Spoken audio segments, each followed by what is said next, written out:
I'm gonna get my phone real quick. Yeah, go for it. Okay, what's the street?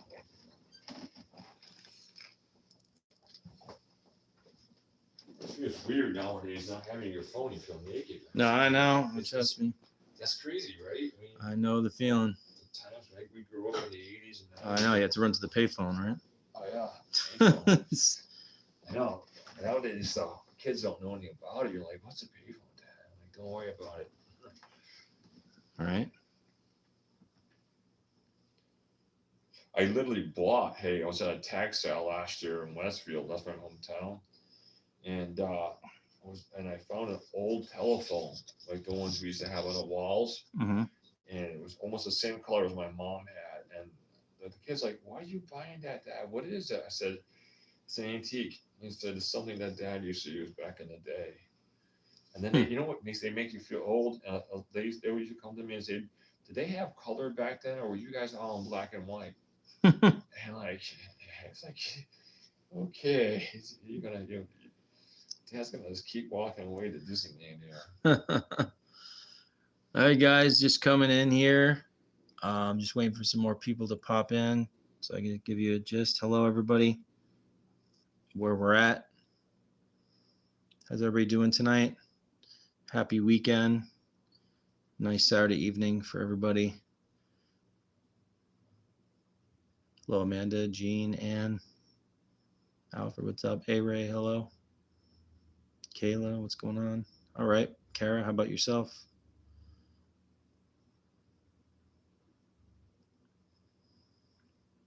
Hello, Kayla, Kristen, Ancient Sites, Kristen Love, Selena, Rosemary, Jody, Matt, Moe, how are you tonight? Lily, how are you? Just waiting for a few more people to come in here, and I'll let you know what we're doing here. I just posted video basically of where I'm at if you want to watch that. Okay, so we are inside a house that was actually built over 200 years ago. Can you imagine that, guys? I believe it's like 1766. Is that right? 1771. 1771. Close. A lot of history here, a lot of tragedies here. Jay, the owner of the house, nice enough to invite me here and to come check this place out. There's loads of stories of this place when it comes to paranormal activity that many people have experienced here. This house has been on multiple TV shows, such as The Haunted on Discovery. I'm sorry, The Haunted on Animal Planet, A Haunting on Discovery, and even Haunted Collector with John Zaffis. Bishop McKenna was in this house and blessed this home. Lorraine Warren knew about this house and was contacted. And what we're going to do is we're going to have Jay tell us a little bit more about, how this all began and some of the stuff that's happened here. And maybe we'll walk through the house a little bit too. And then we're going to do an investigation here. And what's interesting too is that this place is open to the public. You can rent this place out on Airbnb, and it's listed as Enfield Demon House, because that's the name of what the house was named on the episode of The Haunted quite a few years back. You can even watch that episode. It's on Discovery Plus right now. It's episode 5 on season 1.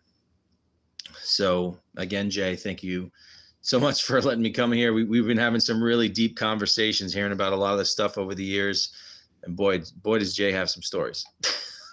So, Jay, so how did all of this begin? So before you guys moved in here, you were looking for another place to live in Connecticut?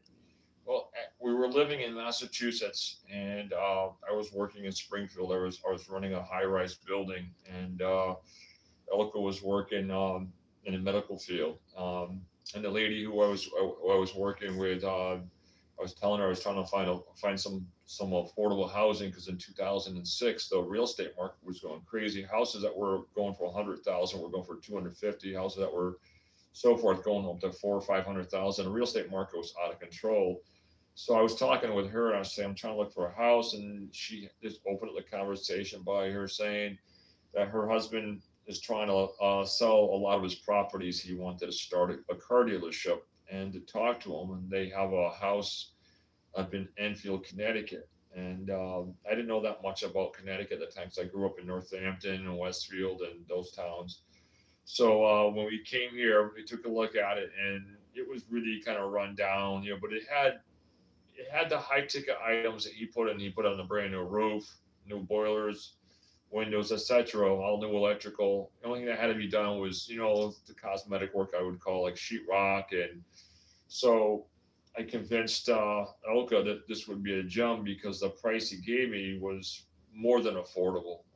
It was a really good deal. And they always say if a deal's too good to be true, to be careful. But I figured I knew her husband knew me, and he just wanted to get rid of that property. And we came back several times looking at it. And on one time, we were here. We took two different vehicles, and we met here. And as we were walking out, I went up to the vehicle, and I heard that was kind of like the first paranormal. I heard my wife scream, "Jay, help me!" As I looked over, I seen her arms go flying out behind her, and she started stumbling down the stairs. And at that point, with my training, I realized, I said, she's not falling. Somebody shoved her. Only when you fall, your hands go in front of you. And her hands went flying behind her like someone pushed her from behind. So as I'm running to her to try to save her and the baby because she was 7 months pregnant, I was scanning the house too to see if anybody was in the house. And luckily, there's always been like a guardian angel there. As she was coming down, she ended up rolling on the side of her arms, and that's what saved her and the babies. And I rushed her over to Bay State Medical, and everything checked out to be okay, and she was really shaken up. And yeah, and that started out the really uncanny thing. We took it up as an accident. Things happened. Everything seemed to be okay until the babies were born. And then They were twins, right? they were twins. Yep. And the uh, the doctors, I went to see the doctors, and she said that the babies weren't due until January, and we saw her on December 29th. And that day she came home, got bags ready, and she had that mother's intuition. She says, "I'm not coming home tonight." And that sent chills on my back because I said to her, I said, "Don't ever say things like that." She's like, "What?" And she didn't understand. I said, "Don't ever say you're not coming back." I said, I was in the Army and Navy. I said, "That's, it's kind of taboo when you're wishing yourself not coming back." I said, you don't want to get a one-way ticket. So she didn't know, and but it was uncanny. Then all of a sudden at midnight, all I heard her was say, "Jay, my water broke. Get to the hospital." And so I didn't even grab the bags. I just jumped up, grabbed her, and got to the hospital. And then she realized that I didn't bring anything with me. So that night I came home, and it takes really a lot to scare me, really to make me nervous. And I walked in the house felt energized. It just felt really uneasy. The dogs were like all bouncing around. And I had this uneasy feeling that I wasn't alone. And I went through the whole house, and being a grown guy, I couldn't believe I wasn't going to shut off the lights. I kept every single light on. I went upstairs, and I tried laying in bed. I turned the TV on, I tossed, I turned, and trying to use every psychological aspect I could use, saying, "Okay, I can't sleep. It's separation anxiety. My wife's in the hospital. I got two kids. I'm sweating. This is really I played it all to nerves. And all of a sudden, as I'm looking where the attic door, there's no attic door. I see a ball of light shoot down the stairs. And I chumped that up as maybe a car's going by. And then 10 minutes later, another ball of light shoots down the stairs. So I just thought to myself, that's kind of odd. So I thought, well, I remember the stories, people said maybe somebody's living in your house, like a squad or something like that. You always hear stories. So I yelled upstairs. I said, "Hey, I bought this house now. People are living here. If you're hiding upstairs, get out." And I was just talking to myself, but I kept thinking that the light had to come from an outside source, from a car or a truck. But I didn't go up the stairs. And luckily, I didn't go up the stairs that night because I probably would have freaked out. Because when I did go up the stairs a few days later, because we still didn't have all of our stuff unpacked, I was looking around, and there was no way any outsourced light could come in because we still had moving boxes in front of the attic windows. Everything got mixed up. So those lights had to come from inside the house, and I have no idea where they came from. So I kind of kept that quiet from Elka. You know, she was in a hospital. The babies were born, and we got through that. The babies had to stay in the hospital. They were born premature. Elka came out, and she was home on bed rest and things like that. And I took a week off, went back to work, and out of nowhere, Elka got extremely ill, and so we rushed her up, and we went to the Cooley Dickinson Hospital in Northampton because we knew where most of the doctors were up there. And they took her in, and they said, you know, you shouldn't be alive. They said your blood pressure is sky high. They said this is really weird because they had all her medical charts, everything. She never had any history of high blood pressure, no nothing. And they're like, this is crazy. So they kept her for a few days. And as I went to pick her up, I was checking on the babies at the hospital. She was up there. She wanted to get out to go see her newborns. And I had a serious question. I had to ask her, and I was afraid to ask her. I didn't want her to, look at me strange. But when I went to pick her up, I took her out to dinner and out to lunch, and I said, "Hey," I said, "you know what? I'm going to ask you something really odd." I said, "You might think I'm strange." I said, "You probably already do because you married me." But I said, "Let's talk about things." So we sat down, and I said, "Hey, look it." I said, "There's something wrong with the house." And she looked at me, and instead of saying, "Oh, you're weird," she goes, "You too." I'm like, "What do you mean, you too?" She goes, "Every day that you go to work," she goes, "I wish you didn't have to go to work." She goes, "I don't mean it like that in a bad way." But she said all kinds of things happen. She goes, "I feel like I'm being watched, stared at. I hear noises. I can't explain where they're coming from." And she goes, "I'm so nervous every time you leave the house." She goes, "I can't wait till you come back."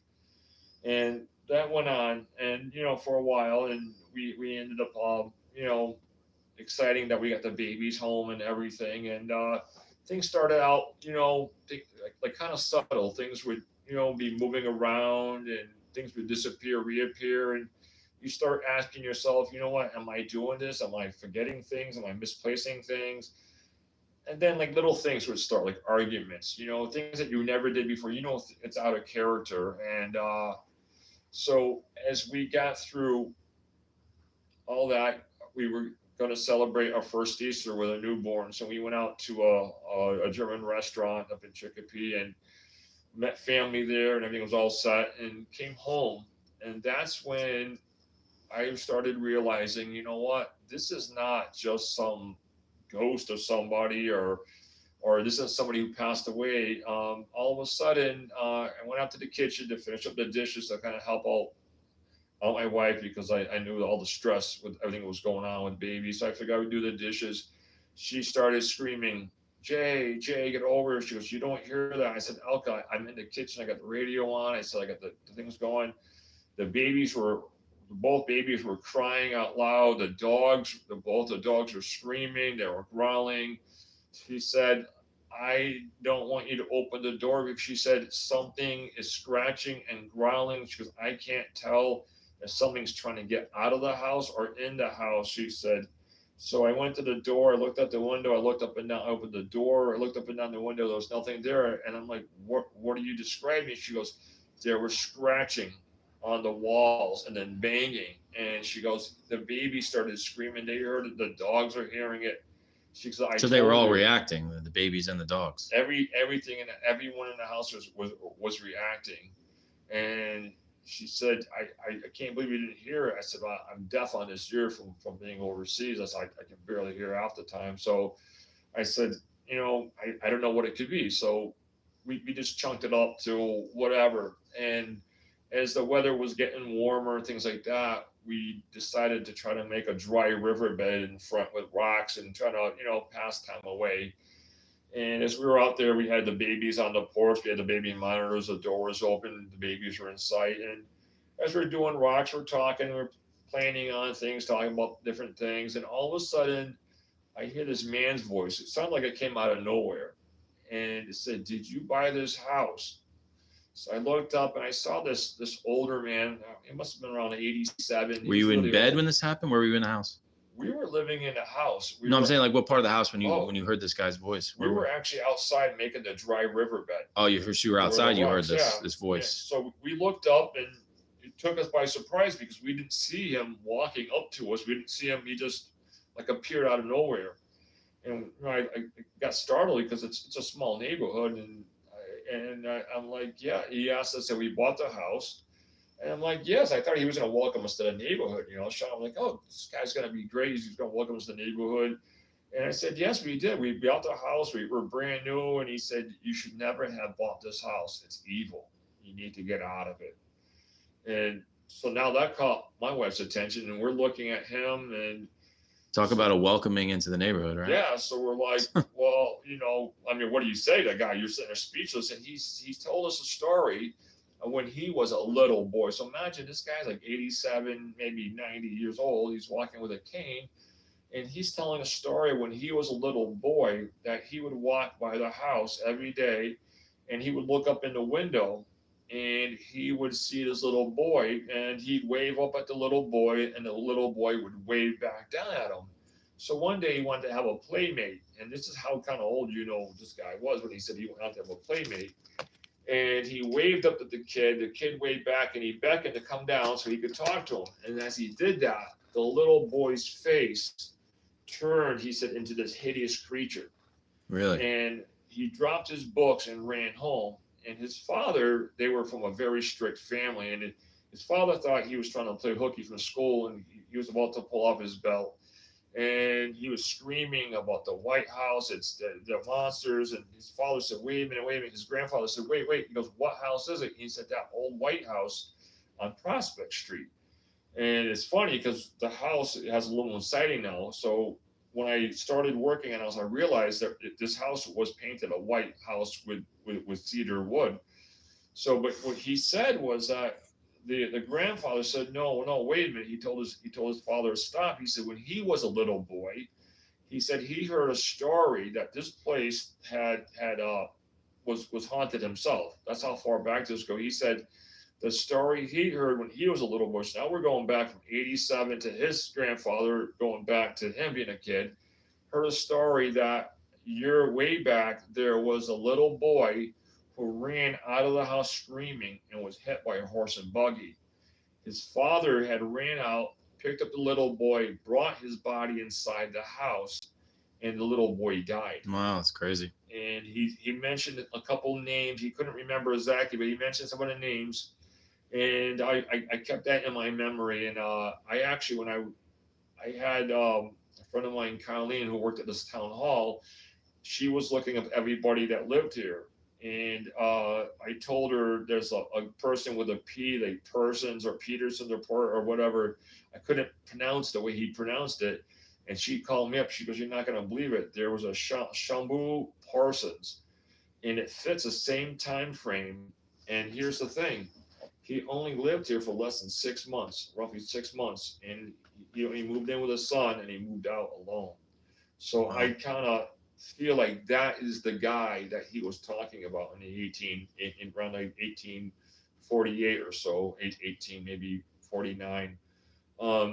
So as we were talking to this man, we realized something was different because as he's talking, we were still moving rocks around, trying to set the dry riverbed up to put rocks inside. All of a sudden I looked up, he was gone. Sean, he was gone. Really? And I looked at Elka, and Elka said the same thing. She goes, where did the old man go? So I'm looking down the street. I'm looking up and down. I said, well, maybe he lives someplace right next door. Maybe he went right next door. I said, we'll see him if he lives that close. We never saw him again. And as years went by, Elka said, she goes, you might think I'm nuts. I said, anything you say now, I don't think you're crazy. So she said, where did he go? So we never saw him again. We were like, okay, he's gone. We don't know. So she said, do you think he was human? She goes, do you think he was a live old man? I said, I questioned myself that. I said, because someone like that can't run that fast. I said, he's walking with a cane. I said, how can somebody just, stop talking and vanish? So we never saw him again. And as time went on, it got more severe. I would get a call from work, Jay, get home now. And I would close my office door. I come flying back home. What's going on? And all of a sudden, she said, all the baby's toys that the kids had, on children's toys, they don't have volume controls. She said she's in the kitchen and they all went off at the same time. Every single toy in the house went off and it kept getting louder and louder and louder. So she finally couldn't take it no more. And she stomped her feet and said, stop it. And everything went quiet.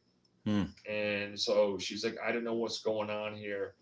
And so things were picking up, and then it kept getting to the point where I got another phone call, get home now. And this time it's getting a little bit more beefier because now she goes in the basement, she starts the dryer takes off, she goes over to get the baby formula, she's all happy, she turns around and the dryer door opens up, the dryer's still spinning, the clothes come out, and she looked like puzzled, and she looked up, and right over where the boilers were was this giant black shadow man. Wow. And she looked, she took her by surprise. She dropped the baby from ran up the stairs and called me. So I came home, I looked around, I said, I didn't see it. So in the beginning, Sean, it seemed like it was like divide and conquer. It was, since she was home more, it was playing with Wanted her more. isolated by herself so it Yeah. could toy with her fear. And it was showing herself and doing things. And she's like, I'm not crazy, I'm telling you. So as things were going on and I was home, and the babies were, they were babies and stuff. So we decided one day to go out and, they were still babies, but I figured to make her happy to buy a swing set. I figured she'd probably put the baby in a swing set and push them themselves, but I figured this would give her a break to get out. So we went out and we bought this cheap metal swing set from Toys R Us, and she was so excited that she wanted to build it. It was nighttime, so we got the babies. They were all tucked in bed. And at this time they were babies. They were that they couldn't crawl, they couldn't get up, and so I went outside. I put all the construction lights out there, made the outside like almost like a ball field, and started building this swing set. And Elka had the baby monitor, and she's holding it, and all of a sudden you hear this really weird voice. It was like, and she's like, somebody's in there. I said, Elka, I said, the baby miners can pick up different frequencies, things like that. So she's listening, and then you hear again, Coming through the baby monitor? Coming through the baby monitor. And she's like, now she's getting nervous because, this is, these are her kids. And it's a mom. Moms are very protective. And so are dads, but we're dads are kind of being logical. We're like, hey, you know what? There's frequencies, but then all of a sudden you hear the baby scream. They're screaming, and Alka's like, that's my kids. I know my kids scream. And she's running in the house. I'm running behind her. I said, let me go up the stairs first. I said, let me go in the house. And all of a sudden, I go in there. The babies are sound asleep. Elka's trying to wake them up. She wakes up Courtney. She's having a hard time getting up. Mackenzie, she's really in a deep sleep. Wakes her up. And now I had it with this house. Now I flip out. Now this is where I first confront, which I call spooky. And the name spooky is not a friendly little name. But when confronted spooky, now I said, you know what? I had it. If you leave now, I said, God will have mercy on you. Did you hear that? I heard That something. was like a little thump. I don't know if that was outside or not. I hope so. I Sorry about no. know, because we're acknowledging it. We're talking about it. Yeah. You never know. I know you never know what's going to happen. So I'm all, and whenever I tell stories, I'm like, man, I'm so glad that I'm not talking over the radio, and I'm glad you're here. So if something happens, you're gonna be my moral support. So all good with that. So if I jump in your lap, don't think anyway. I'm scared, but yeah. So as I'm telling this thing, as you leave now, God will have mercy on you. You stay, God's gonna have wrath on you.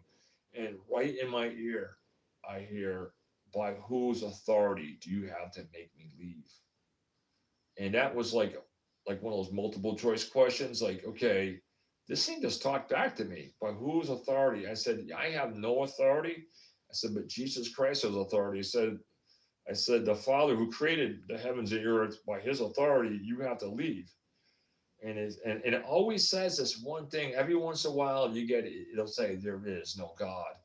And I think that does that to kind of scare you, but I know there's God. So, They uh, they don't want to. They don't even probably acknowledge the fact there's God because they don't want to accept it because they're obviously a bad person in life, most likely someone like that.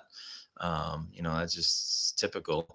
By the way, guys, really quickly, appreciate you guys tapping on the screen. Appreciate sharing this out to anyone that might want to be watching. We are here at the Enfield Demon House. You can look at this place up in Airbnb. It's available. Open the door. They just opened their doors a couple of months ago. They couldn't even keep renters in here um, yeah, because of activity going on here. So their only choice was to let people come in and stay if you want to come and experience what goes on here as well. So go ahead, Jay. to add on to it, we also do haunted campfire tales, and we give ghost tours, and we have paranormal investigators come in too. Um, so what as this started taking place, I realized, you know what, we're up to something. There is something in the house. And my researcher at the town hall, she's pulling up all kinds of information. When I went down there, I was going to handle like an investigation. I said to her, I said, I want a list of everybody that lived here all the way back. She said, no problem. She goes, let me look. So she starts going to the Yes, books, definitely. picking things up. Hmm. And then she stops and she pulls out her cross and she kisses it. And she says, is there something you're not telling me about this property? I said, like what? She says, we haven't even got out of the 1900s. And she goes, there's an awful lot of people that have owned your property. And, it's kind of weird to start up out of the blue, say, hey, I live in a haunted house. You want to be my friend? It was a weird thing. So I came out and I told her, I said, hey, Colleen, I think this place could be haunted. And she says, you think? And so she says, you know what? It's going to be really expensive. She goes, $1 a copy. And she goes, we haven't even got that far. She goes, I'm going to write down, she goes, the page number and the names and see what I can find out for you. And every couple of days or weeks, she goes, are you sitting down? Because not only did she looked up how they died. So guys, he's talking about, he asked somebody to look into the history of the house and the people that lived here, associated with, and how they passed away. And boy, it's pretty grim to say the least. It's this house shouldn't have been built on this land. I really think this land must be cursed or something, because as we started getting down into and we got past the 1960s, and she said, hey, look, it can't, isn't that all, she's trying to consult me. She said, Jay, it's not that bad. This gentleman had it from 1963 to 2001. She goes, see, that's a long time. But when she looked into that history of that family, those poor people, they went to live in hell. I'll give you a quick rundown. They moved in 1963. The guy was a retired Air Force. He had six or seven children. In this house, one by one, the poor children got picked off. In 1973, our son, they took to, which is now called Six Flags. It used to be called Riverside Amusement Park. Um, he wasn't born mentally challenged or anything like that. I talked to his surviving son. He says, my brother happened to fall down the stairs here and ended up getting severely disabled from the fall, and he had to wear a special helmet. And they took him to, which is now Six Flags, and on his death record, it basically said that he went on a ride and went into a mysterious seizure, and he never recovered, and he died. And that was in 1973. Um, and that must have been heartbreaking. I could not even imagine like that. And then in 1985, his only daughter goes out to a car with her boyfriend and commit suicide. They gas themselves. Oh wow, it's messed up. It's really, and then in 2000, their son moved back home. I'm not going to mention their names because they still got relatives and are really a decent family. And their son moved back home. He was going through a divorce. he talked to my neighbors at night. I talked to my neighbors about this. They said he seemed happy and cheerful. He didn't Is it the same seem. thing that happened to him? Same He thing? went out and he hung Oh himself my in the gosh. garage. Damn. 4 months after, or roughly around 4 months, 3.5 months, his uh his other son, who was a Glastonbury police officer, went down to the locker room, pulled out his service revolver, and blew his Oh my brains out. gosh, that's crazy. Out of the whole entire family, only one child survived, and he was in the Air Force traveling. So I don't know if he escaped the curse. So when I found that out about, I said, well, Colleen, that doesn't make me feel too safe. I said, yeah, they did live here from 1963 to 2001. But I said, the tragedy, the horrors that these people went Yeah, there's through. only one natural passing from a person in this house, guys. Every other one's a tragedy. Now, let's take it also back to the fact how many people total fell down the stairs here? Just that, yeah, we had, well, the ones that we know was that one kid. And then the woman, right? The two women, they were from Marion Arnott's. They were both her daughters, and at different times they didn't escape. They, even if they were maybe in their 60s or 70s, each one at one time when they came back here, even if they either were visiting or they were doing something. On when Colleen had pulled the records, and she said, "You know what?" She goes, "Each one of them," she goes, "fell down your stairs." And she says one of them, they said it was pretty graphic. She broke her arm and smashed her cranial and died at Hartford Hospital. The other one fell down the stairs, and she thinks, she can't confirm it, but she thinks that she died instantly, that she snapped her neck.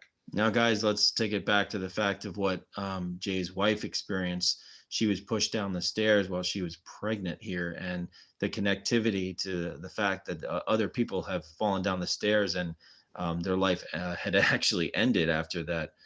There's so many similarities to the strange occurrences here, and it's like I said, it's pretty disturbing to say the least. I mean, I think you're right. I think there is something. There might be some sort of curse that has gone on for And many years here. what I didn't share with you, Sean, too, there, like I said, and like you said, the same thing. There's like a paradox.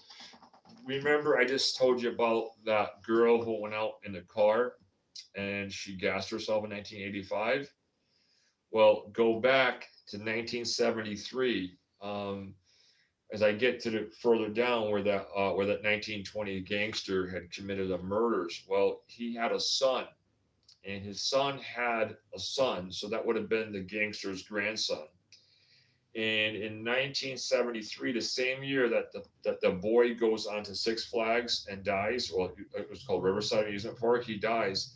That same year, it would have been Charles's grandson, 22 years old. He was married, full time going to college. He drives his car out to the Congamon Lakes area and gasses Oh himself. my gosh, it's endless. It never ends. The more we dig into it, the more horror it got in those days.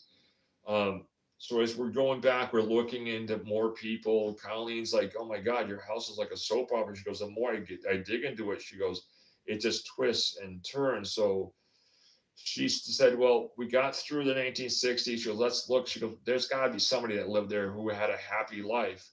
Well, we found out in over as far back as 1845, as far back as we can go back into, there was no babies ever conceived in this house.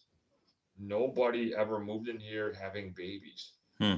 And that's really creepy. You figure over 220, 240 years that nobody moved in here and raised a family. Even us, we moved in, Elka was already pregnant with twins. Mm. Now, here's the weird part. We weren't the only parents that had twins. The people who lived here in the 1960s, they had twins. There was another set. I just kept hearing I something. just heard a voice or something. I heard something. Yeah, that's why I stopped. Is it some? That was really weird. It was really close by. Oh. And there was another set of twins.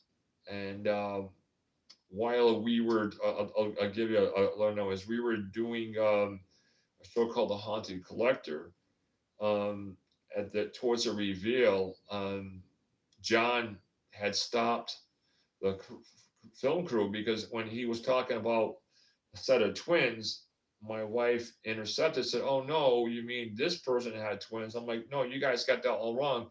It was this family." And John said, "Stop the camera." He goes, "What do you mean?" He goes, "There's four sets of twins that lived in this house."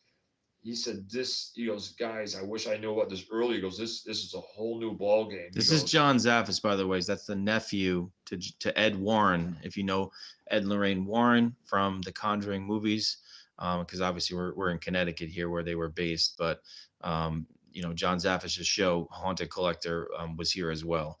But yeah, they just connected this fact that there were four couples that had twins in this house. and we all found that disturbing because we never put that together until we all started about, oh, is this family? No, it's this family. It's this family. And then John's like, wait a minute, shut the cameras off. He goes, oh my God. He goes, I didn't know about this before. So we talked about it, and he said, you know what, guys? He goes, I don't think you picked this house. I think this house chose you. He goes, this is a whole new ball game. And that was it. They already did their investigation. And the production company had to move on. But John's like, oh my God. He goes, you guys got to get out of here. So as all this information is coming, we have been trying to get out. But here's the bad thing: every time we tried to get out in the past, something happened to us. In 2009, we were trained to, we bought the house, like I said, 2006. This is the height of it. We figured, you know what? I put so much work into the house, I would have equity and stuff like that. So I wanted to go refinance the house. So where I took a job at, I became friends with one of the attorneys there. And I was telling him, and he says, you know what? He goes, I know your bank who owns it. He goes, matter of fact, they owe me some money. He goes, I'm gonna help you guys get out of the house, Jay. He goes, you know what, me and him became good friends, and we used to laugh and joke and things.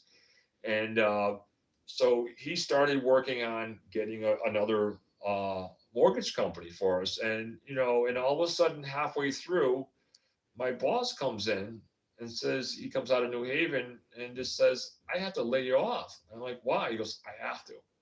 And I was like, took me by surprise. I said, "Oh my God!" I said, "I'm halfway through, refinancing my house, getting a new mortgage," and he wouldn't give me even a reason why. He said, "Well, we have layoffs. This is happening. We got other guys." So I'm like, "All right." So the attorney said, "You know what? Here's what we're gonna do." Is he goes, instead of getting you cash out, and that's what we were hoping to was get 30, 40 grand to get out of his house, put another down payment on it, get another house, and then even use this as a rental property or eventually try to sell it once the market cooled down. We had to end up doing what they call a debt to ratio income just to be able to get that where you basically pay off like some of your car loans and some credit cards. And so we got stuck there. Now, to make accidental things even worse, that was in the summer 2009. And I was going to call him over the holidays and wish the attorney, Merry Christmas and things. And it just got really busy, being, still being a new dad and things. So I got a phone call, and guess what? This shouldn't be no shock to you, Sean. The guy calls up and he says, I'm handling the estate of Michael's blah, blah, blah, blah, blah. And I'm like, excuse me? I said, is this a joke? And he said, this is no joke. This is attorney so-and-so. I'm like, what are you talking about? He said, Mike, he says, passed away in October of 2009. And I'm like, oh my God. I was like, it floored me. I was like, I didn't know about it. I wanted to go to his funeral. It just floored me. I was like, this is crazy. So as this is happening, in between all these crazy stuff happening, so that was the first attempt at trying to get out. Now we reached out. They back then didn't have a lot of paranormal teams, so we reached out and we found a team that was in Suffield, and we said, hey, you know what? You guys, paranormal investigators, say, oh yeah, we are. We're this, and that. I said, good. I said, come on over. So they came over and they split up. They had a team, of psychic, and the two girls went with the women, and the two guys came over to me. And now all of a sudden they start yelling at each other. Hey, look at this! No, look at this! Come here! You got to look at this! They're like, no, you got to come here! And there was so much commotion. Well, all of a sudden, where the psychic was and the girls, they went over to where my sister and my wife was. They literally watched. I had a banana plant, those big plants, Mhm. and the pot slid across the floor by 6 feet. They watched it all. While they're watching that, the guys who were with me in the dining room, my wife had this little party light candle thing. It was like in a form of a bird cage, but when you walked on the floor, it would swing like this sometimes.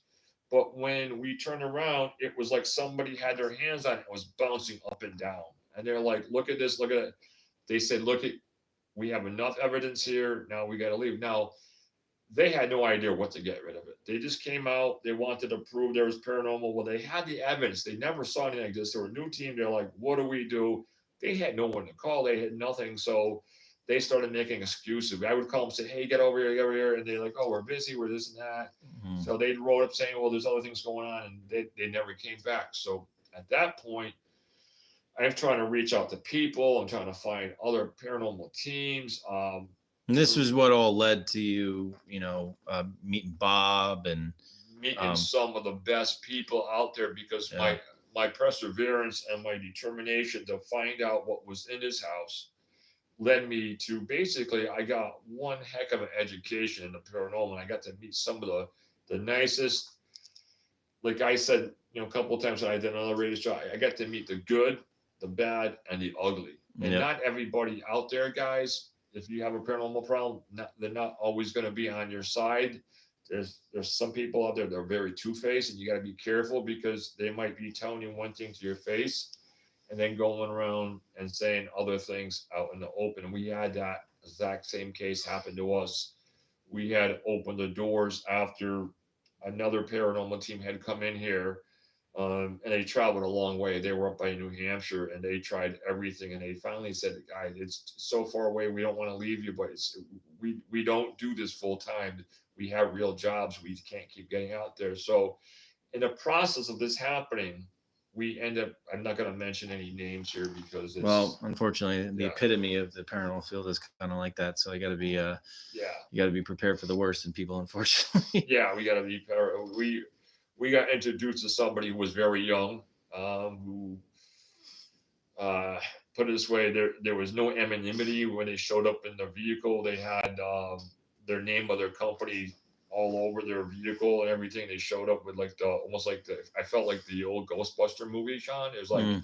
we're here, I was waiting for laser guns to come out. Oh my gosh. But yeah, they came up and he was really young. I knew he didn't have that much experience in the field, and he ran around and he was like, "Is it haunted?" I know there's that, and they left. And their psychic was, that was another story I was telling you how she was telling me how she could smell fresh maple pancakes and bacon, everything, and Elko was burning Yankee Candle maple syrup, friend, and I just said, "Thank you, have a good day." And I just, Alka's like, "Oh my God, this is crazy." I said, "Well, and she goes, what are we going to do?" I said, "Well, sometimes you got to go through a few nuts to get to the fruit, I guess. I don't know if you want to say it, but Yeah. in the process, we were reaching out to some other teams. Now we started digging. Now we're starting to dig deeper and things. So we contacted another team that we didn't know happened to work with Ed and Lorraine Warner. And it was hard to originally get him out there because the one of the team's founders was going through something with his mother through some medical issues, and he sent over his partner. And on his first try, his partner came out and it was like, "Oh my God!" He went back and he told Joe, he says, "This house is no joke." And so finally, his partner was able to come out, and when he came out, the house was completely dead. It was like, okay, everything was in perfect housekeeping almost, And he's like, "I don't get it." He goes, "I've been out here 3 times before," and he goes, "All heck broke loose." And he goes, "Now it's quiet." And so they came out again, but now the next time they came out, they brought in a medium who could channel, and they had an ordained minister. They brought everything they could, and as they were trying to channel, having this thing do something. Joe wanted to see this for himself. He wanted to experience what Orlando had felt. All of a sudden, as they're trying to channel it, they had an ordained minister in the baby's room to make sure the babies were safe, and they had a photographer. She was about 230 pounds. She was a nice person, and she was taking pictures, and she was standing in the hallway. Well, all of a sudden, after provoking, and they said, do something. And then Joe said, even my 5-year-old son can make a candle blow out. Do so. And as he went to raise his hands again, you heard this loud smash, pow, and you hear this loud scream. Somebody help me, Joe. Well, Elena, whatever, help me. So I ran up the stairs. I saw this poor lady laying halfway in my doorway and halfway in the hallway. Her expensive camera is all the way across the room by my window. And she's trying to get herself up, but she's like disoriented. She can't figure out what happened. And we get up there and they're asking her, I don't want to mention any names. What happened? What happened to you? And she's like, I'm standing by the doorway. And she goes, something came out of that room. And she says, it felt like I was a rag doll. She goes, it just picked me up and threw me like I was effortless, like I was nothing to it. And she could barely walk, and they helped her up, and we were looking around. She's, where's my camera? And that was really strange. It's blowing halfway across the wall. Got her outside. The ordained minister, he was in there. His face was like pale. I mean, he never saw nothing like this. And they ended up catching some other video. When that happened, something came up by the baby's crib and took off. And that's when they think that's when this thing came up and picked up their camera person through her.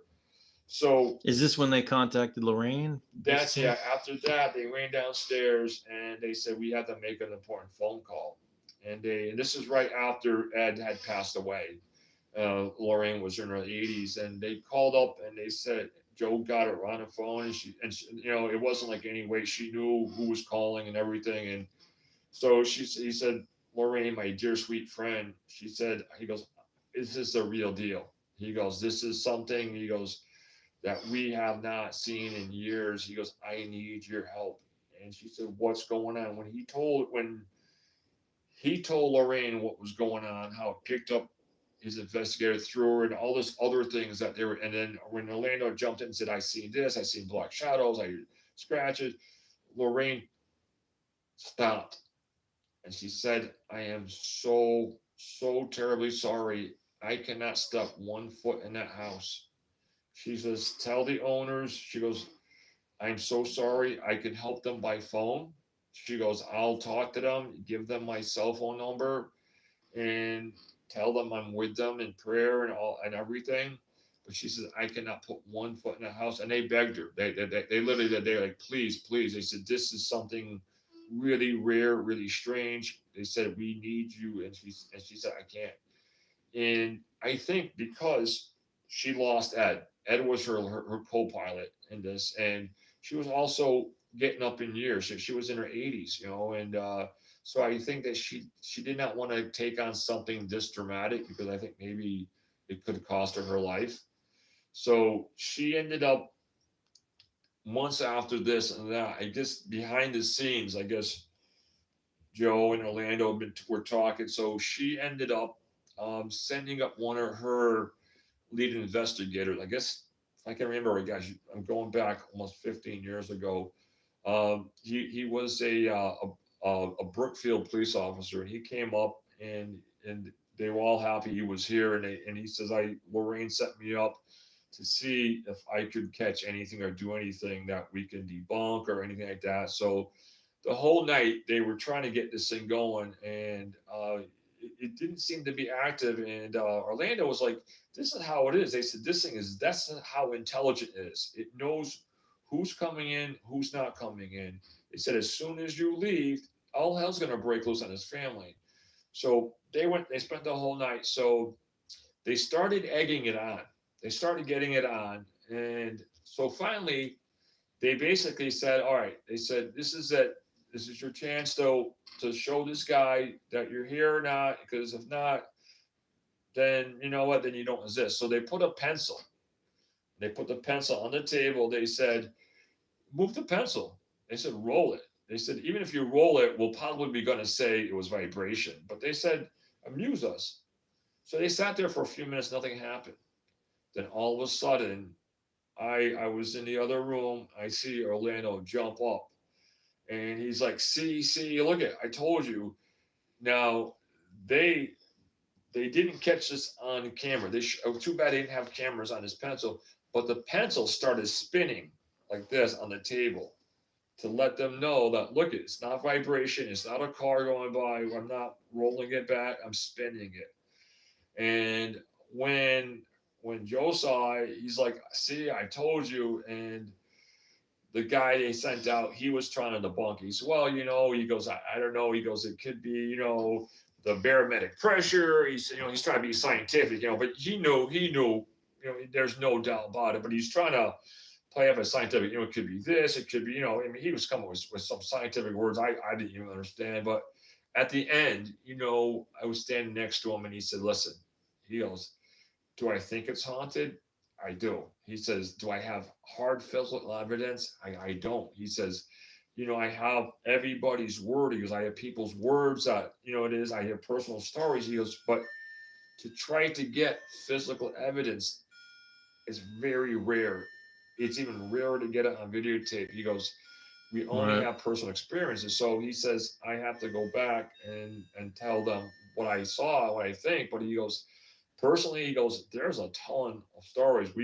I'm talking to two of the greatest guys I know." He goes, "And they're telling me," and he goes, "I've seen that pencil move." But he goes, "Did I see an actual ghost spin it? No." He goes, and he goes, "This happens everywhere." He goes, Don't take it personal." But he said, it's almost impossible to catch a spirit doing something.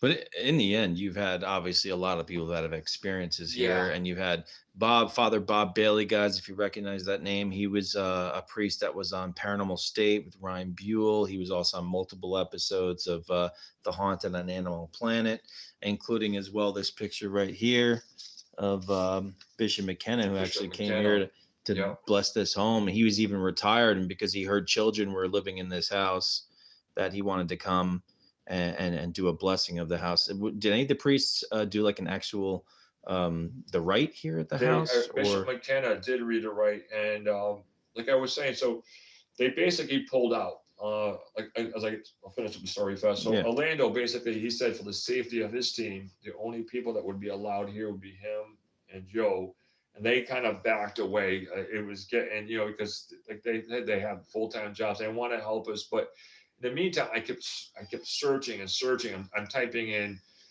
everything from badass demon hunters to, exorcists, this, that. And all of a sudden I came across this guy who had a place. His name was Robert Baker. And it said he dealt in extreme cases, demonic, everything. So my wife said, "Why call him?" She goes, "Everybody's failing. Apparently, this is all fake. That there's nobody can get rid of spirits." I said, "Well, let's give this guy one last try." So she went to work, and I called him up, and he answered, and he listened. And we're on the phone for like about 2.5 hours, and he basically said to me, he said, "If this is really real, what you're saying," he goes, "I cannot step in your house without a member of the clergy." He goes, "I've been scratched, I've been beaten, I've been thrown down the stairs." He goes, I've been kicked." He goes, "Let me tell you," he goes, "this dealing with these type of hauntings," he goes, it gets real." So he said, "Give me a list of everybody who was at your house. I'm gonna contact them," because he goes, before I go to the clergy, I have to have something to go on besides your story." So I said, "You know what? These paranormal teams, they're kind of weird." I said, "They're good people, but they're protective over everything they have." He says, "You let me worry about that." So I gave him all the names, everybody that was in the house, including the priests. And a few weeks later, he contacted me. He said, "Okay." He says, "I did contact some people. You were right. They don't want to talk to you. But the ones I did," he says, "I actually got their stories." He goes, "And I went and I contacted one of the priests I work with. His name is Father Robert Bailey, and we're going to come out." He goes, he wants to get a hotel room." So I said, "Okay, I'll pay for it." And so he came up and went to the house. And in the beginning, it was just like he was having a good time. Like, "Oh, this is a great paranormal investigation." He was all happy, and they stopped to take a break. And this is where his life changed. He he got ready to do the second part. He wanted to look for his rosaries. He had his very old rosaries, and he looked everywhere for him. And then he said, "Hey, Bob, hey, Rose, where's the rosaries?" And they started looking for him. And he's walking towards me and my wife to kind of keep us calm. And he's checking all his pockets. And as he's walking, and all of a sudden, his face goes pale, and he looks down. He could feel this entity slide the rosaries into his pockets, and and they were just dangling from his pockets. When that happened, it was no longer fun and games. He went off. He took this thing 100%, and he went through the whole entire house, and he wouldn't come back until they did the show on Animal Planet. I tried calling him, and he said, "I did everything I could do for you. You know what? I'm sorry. That's the best I can do. I did everything I can." He didn't want to come back. So they did the show. Apparently, he came back, and Bob's like, Bob's beating his head. He goes, "This is what they do." He goes, I've had this before. He said, "I'm not going to give up on you guys." He goes, "Now I'm involved." He goes, "I didn't want to get involved, but oh, hallelujah." He goes, "I'm involved." He goes, "I got one guy." He's the best of the best. He goes, "It's Bishop McKenna." He said, "He's one step away from being nominated as a saint. If he performs 3 miracles, he'll become a saint." And they witnessed him perform 2 miracles in public. So he said, "I'm going to contact him." And he contacted Bishop McKenna, and he agreed to come out. He was just getting ready to retire, and when he heard there was kids involved, he said, "I'm coming out."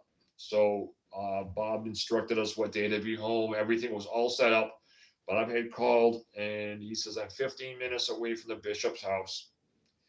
And he says, "I hope you know what I'm doing for you." He goes, "I have to ride with the bishop all the way to your house and all the way back. We're going to be talking about Jesus and God." And he goes, it's gonna be hard. It's like almost a 2-hour drive each way." So he says, I'm almost there." He goes, "I'll call you." He goes, "As we're on our way." So 5 minutes go by. He says, "You know what? I don't know if this is a coincidence or what." He says, "The bishop's secretary just called me. The bishop wrote on a piece of paper he got struck with a mouth infection and can't speak.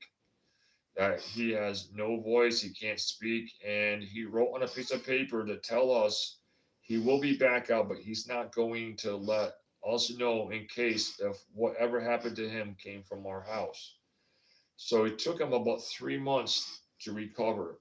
And we got a phone call saying, "Make sure you're home at this time. I got the bishop, and I'm coming over." And the bishop came over and went through the house and listened to the stories. And while he was going to the house and stuff, he kept looking over in a certain corner and says, "I'm not done with you yet." He goes, "You little buggers, I'm not done with you yet."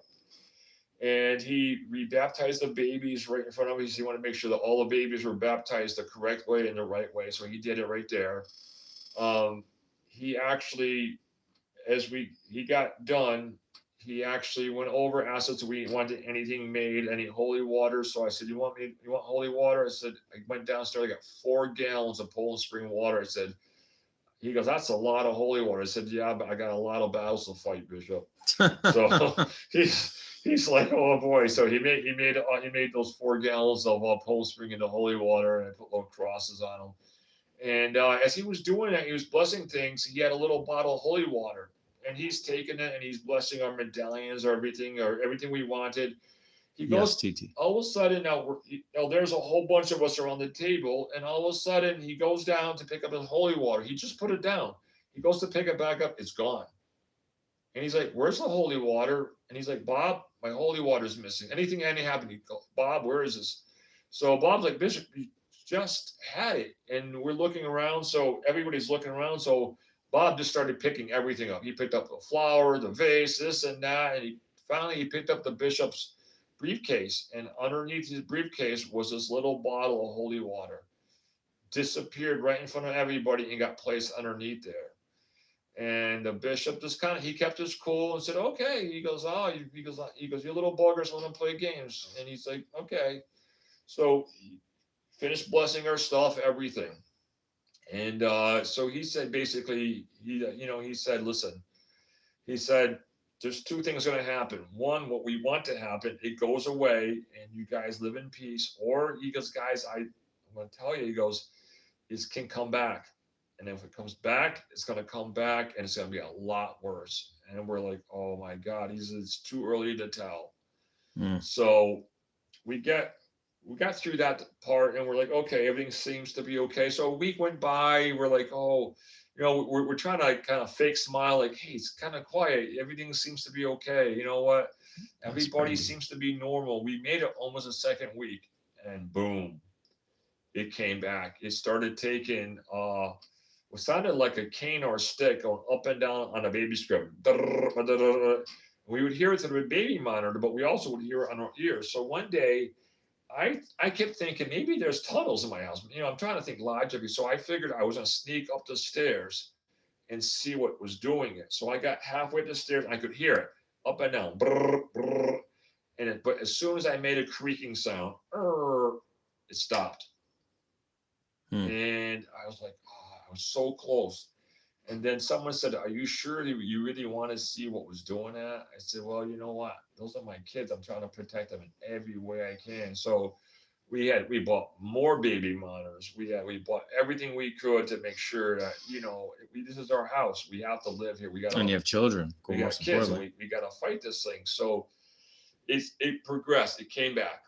And when it came back like it was doing push-ups. It wasn't that shy. It was almost an everyday thing. And I was always on the phone with Bob. We ended up becoming almost the best of friends. Like, Bob, what's going on? I even went to his birthday, his surprise birthday party. His wife asked me to come to. He's like, but Bob, this is the house that broke many paranormal teams. This is the house that Bob, this was his last house. He says, I'm done. I can't fight this no more. He goes, I've been scratched. He goes, I've been hit in your house. He says, it just drained me, Jay. He goes, I can't fight no more. And now hopefully, I know he's living in Florida, hopefully living the good life. He's playing golf. And but other teams came in, they split up, they argued, they broke up. On other teams, they begged to come back to make amends because they did broke one of the golden rules is they asked this entity to come attack them. It waited a year and it terrorized this guy so bad that even his little son, who never knew about the house, would wake up and said, there's a black shadow man. He's going to take me by the feet and drag me to this house and bring me into a crawl space. And he described my house to a T. So we went through battles after battles. And then finally, with the encouragement of Bob, Bob said, you got to do as many shows as possible. Someone out there is going to find out on how to deal with this. There's going to be somebody out there somewhere who's going to know how to deal with something like this. And in 2014, when we did the Discovery, The Haunting or A Haunting, I got a phone call from a woman that said, hey, my husband's down in Pennsylvania and he does it remotely, but he's willing to come out to your house. And there's another guy, his name was Reverend Neil Farley, and the other gentleman's name was Jay Dodd. And they drove up, they planned a day, they drove up, and all of a sudden, lo and behold, as soon as they started getting up here, it started snowing. And they said in their own words, as soon as we got closer to Connecticut, the storm got worse and worse. It was like it wanted to stop us. Shape of Evil is the name of a haunting episode. If you want to watch it on Discovery Plus, it's still on there right now. And so they did come up, and they had a unique gift. And yes, Deb. They paid for the hotel. They didn't charge one dime, and they went through the whole house and everything. And the first time they called up in the morning, they said, see, the house feels great. Everything is going good. I said, no. I said, I just saw the black shadow. The black shadow was like letting me know, hey, I'm still here. Come on. Let's do your hocus pocus. Throw some more sage at me. Throw this at me. Throw some holy water. Come on. Give me your best shot. So they came back. Yes. They said, what did we miss? And they said, what did we miss? And they spent the whole day investigating. Now, they end up getting rid of, or they put this thing in remission for almost 2 years. The house felt like it was washing itself. It felt cleansing. Yeah, 1 second. Yeah, it's the name of the show is A Haunting, and then the episode's called Shape of Evil. Do you know what episode or season it is by chance? Shape. I think it's when they came back with it. I think it's the first or second season. Okay, so it's one of the originals. I remember watching The Haunting too when I was younger. Before I even got involved in the paranormal myself, I really was thoroughly drawn into all the stories that people were experiencing. And I know I've seen her episode too when I was younger. Again, guys, thank you so much for tapping on the screen here. If you're new, give me a follow if you're into the paranormal. I'm live here at the Enfield Demon House in Connecticut. This place is available on Airbnb if you have the courage to come check out and see what ghosts reside here as well, which we're going to be investigating here. We're going to try to do some communication with the spirits here in a few. So thank you guys so much. So to kind of wrap things up, so we had almost 2 years, like I was saying, almost peace, but the toll, Jay Dodd, he'll tell you. I mean, he even said that it took his toll on him. It almost killed him several times. Almost killed his wife. It went after him with a vengeance. And it's weird. It picks and chooses. But after that, I think that was the last time that we had spooky show itself. I think Neil Farley and Jay Dodd got put spooky into remission, or spooky left, or wherever he went to. But when the paranormal came back, it came back more. It's going to sound funny, Sean, but after everything I've been through, it was a more human side, I guess. Mm-hmm. Things would disappear, things would reappear. You would hear knocking on the walls, but nothing like it was prior to Reverend Farley and Jay Dodd. We didn't have things levitating, maybe chaining table flying. It was more like, voices. We would hear what we believe was Charles Comparedo, the original gangster from 1930. Mm-hmm. He would be asking in a very firm voice. He would be calling out for his girlfriend, Rosa. It wasn't like, hey, Rosa. He was like, where is Rosa? It's like he was trying to settle a score with her in the afterlife, and she's in the afterlife. I would tell her to keep running, because I think if he finds her, she ain't gonna be very happy.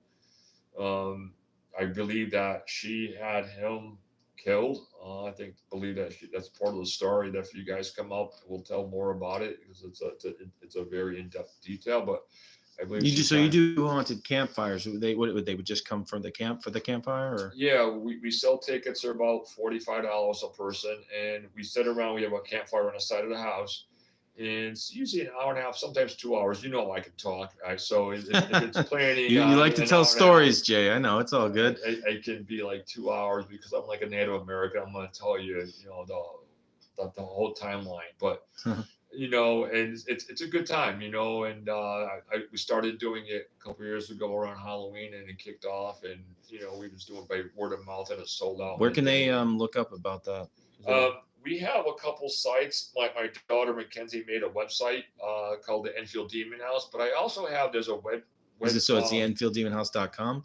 You know what? I have to look that up, because I don't really know how she made it. I just go on there, like a dad. But yeah, I think it's called the EnfieldDemonHouse.com. All right. And otherwise, look it up on Facebook too, guys. There's information on Facebook too, if you type that in as well. And there's the Enfield Demon House, not the CT one, but this is the Enfield Demon House. It's a Facebook page or thing. Yeah. There's like 548 followers. So if you see that number, that's the right one. And I post things on there, and there's other links to where the other websites are and different things that you can go on to see what kind of events we're planning. It's going to be hopefully a really good year. I mean, we're doing this because people constantly come to my door and they ask me questions. They want to know, they see the two different stories. They want to know more. So we decided, since we can't keep renters here for reasons, to turn it into kind of an Airbnb. I don't know how long that's going to last, because the paranormal world's picking up in here. So I don't know if that's going to take over. But the spirits that we have now, guys, are nothing like it was back in 2008 and 9. So you don't have to worry about getting picked up or. Yeah, that activity, guys, has kind of dropped off some of the really, the really scary parts, but there is something here. There are spirits here. I can feel it, especially upstairs too. They got some creepy dolls upstairs. I definitely feel an assortment of spirits upstairs. There's definitely an angry male spirit that I was picking up on initially too, as well, and a female spirit asking for help, wanting to go home of some sort.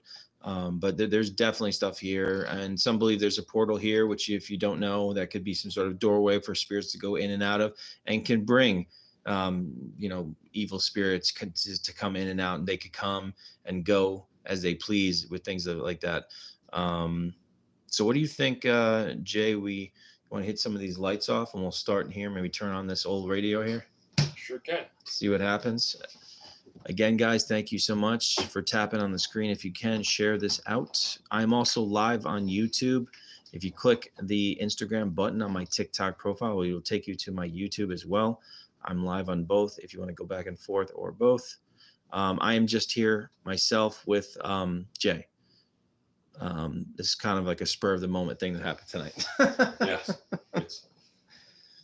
So we're going to get some lights off here, and we're going to try to start communicating. And since Jay is also a plethora of knowledge about this house and the history, I mean, he's got a whole list of names and things of people that have lived here and past. It's kind of a good idea to, maybe have him here for some of these sessions here, since he knows so much information. So I'm curious what's going to come through. So stick around. Let's see what happens.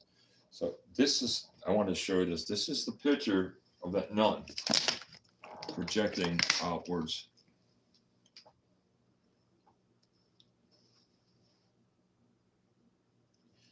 A creepy, like, nun doll here. That's creepy. It's creepy. And I was standing right here taking a picture, and somehow I've been trying to figure out how that happened, how it got out and projected over this way. That is weird. Yeah. So I'm gonna shut this light off. How much Yep. lights you want off? Turn them all, because I'll have this light on too, just to kind of just make it a little dark. I'm gonna run upstairs and shut off the lights. And take up. All right. All right. Keep my phone there. They said thank you for the stories, that you're amazing. I try. I just, sometimes it's hard because you got to go back 16 years and you got to remember if people asking questions. So I try to keep them all in my head. Guys, we're also planning to do a Scare Network thing here, so you'll be able to see a whole story put together about this place. So this kind of happened like a spur of the moment. Do a little preliminary investigation, but we're going to be coming back here, do more investigating, and put together and tell their story, because there's a lot here. There's a lot of stuff to tell. So yes, definitely. Now, if you look around here, they actually decked this place out with the early 1900s stuff all over the room, because for the Airbnb, all old objects everywhere.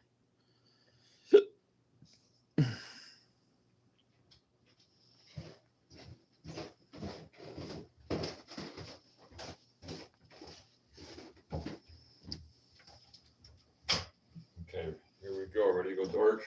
Yep, we're good to go. Okay. Sit over here in my chair again. Sure. All right. I guess I got my back to the wall.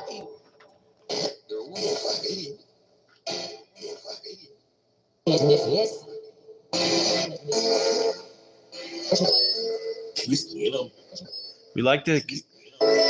I'm here tonight to communicate with whatever spirits are in this house. Mean nothing but respect.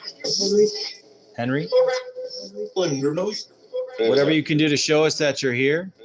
If you can, something is here.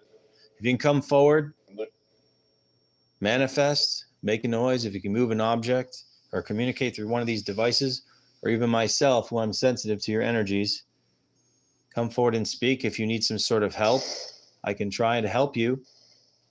And we appreciate anything you can do to show us in any way that you're here with us. And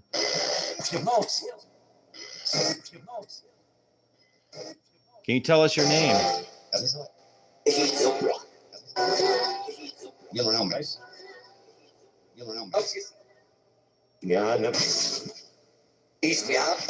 He's young.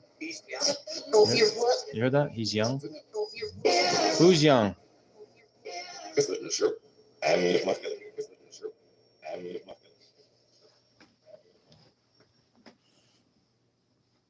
What happened in this house?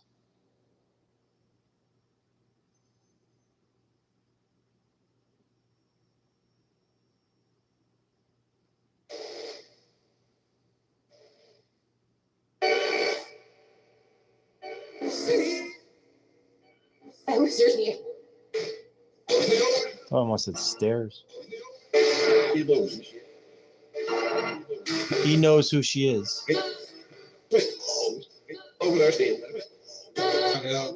Who's she? It's not like said pissed off.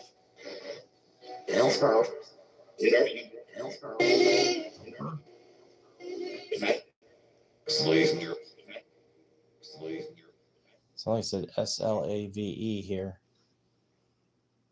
I spell words like that. I don't know. My spelling sucks. Yeah. How many spirits are in the room with us right now?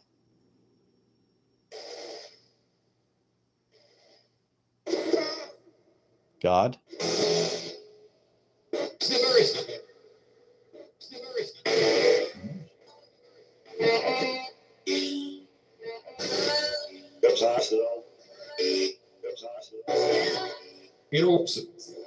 Q 12? I thought it did hear 12.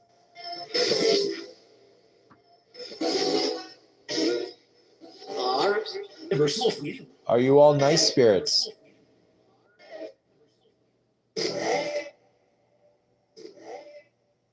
Right?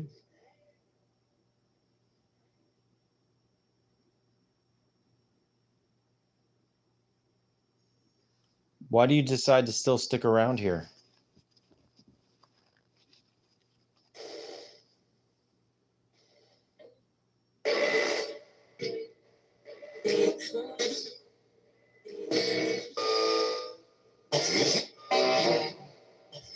Music?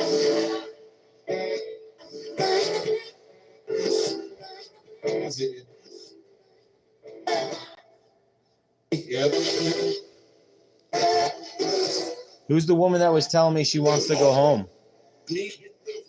Go home.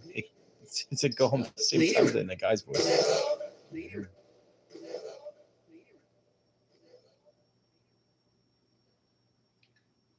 Were you murdered in this house?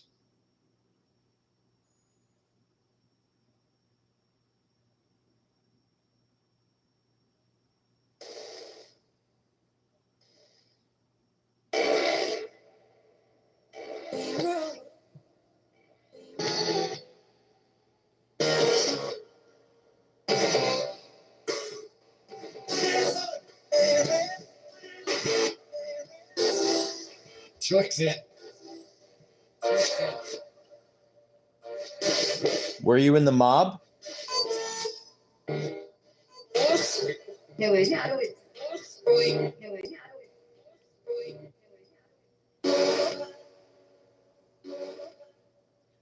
Were you part of the Sicilian Society?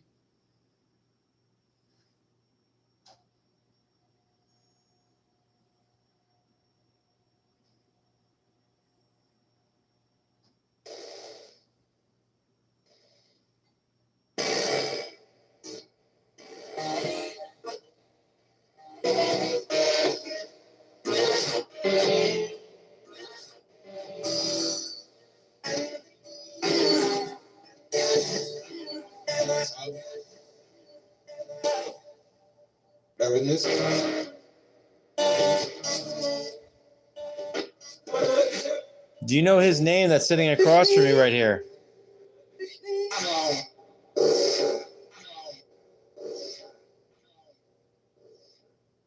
Do you know who owns this house right now?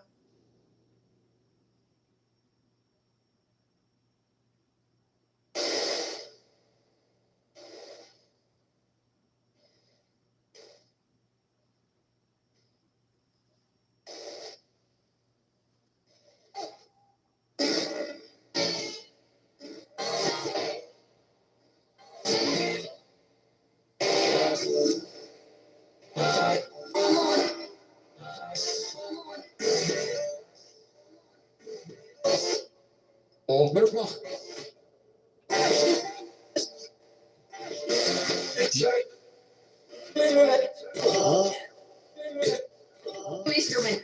A priest? First came in. Yeah, something like that. Yeah. So I heard priest. Mhm. What about a priest?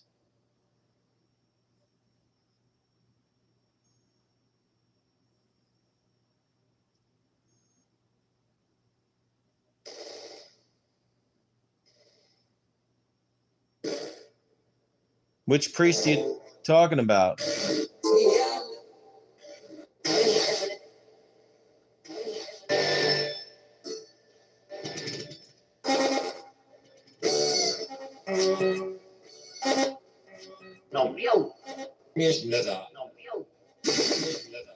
There have been some priests that have come in here. Are you mentioning them for a reason? Bishop. I thought I heard some bishop something. Bishop who?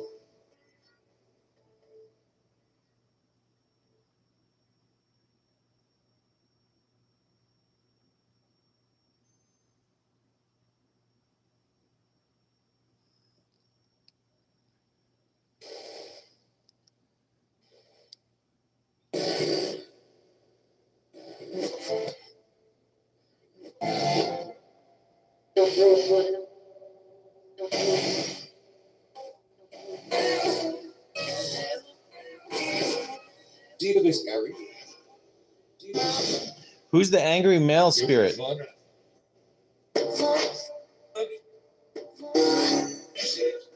Upstairs. Sound like I said upstairs, right? I'm not here to listen.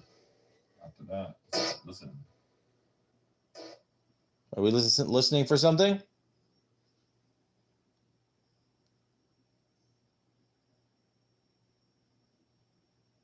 That was weird because she said it loud. She said listen, and then she said listen. Yeah.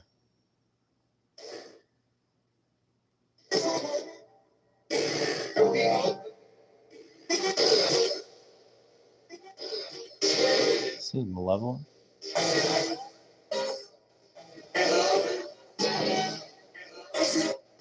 I feel like something just came in the room with us.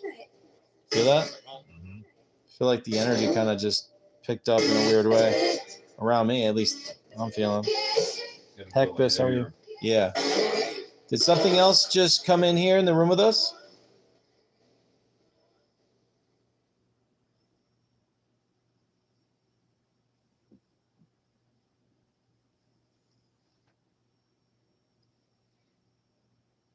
Oh, Sean, it feels dark all of a sudden. Yeah, it feels a little heavy in here in the room out of nowhere.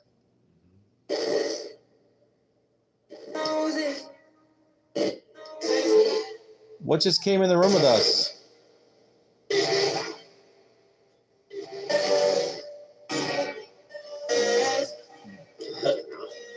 What?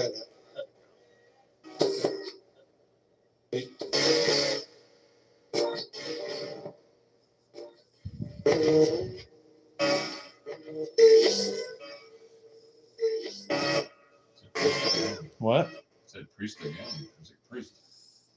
I thought I smelled like a perfumey type smell for a second. I don't know if I'm smelling something, but that was. It's nighttime, but almost. Did you notice it make it got a little bit darker in here? Yeah.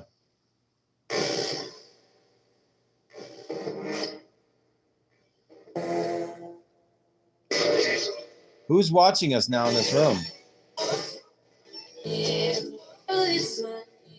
Oh, this man? Who's the man?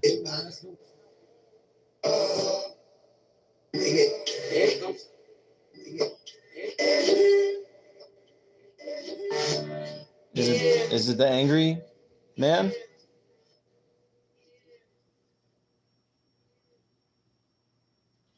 Do you know a Jeremiah?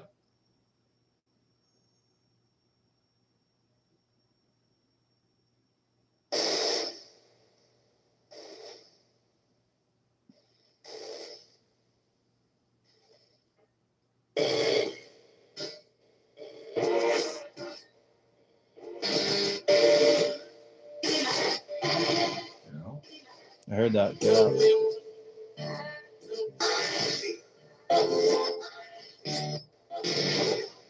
Why have so many people passed in this house?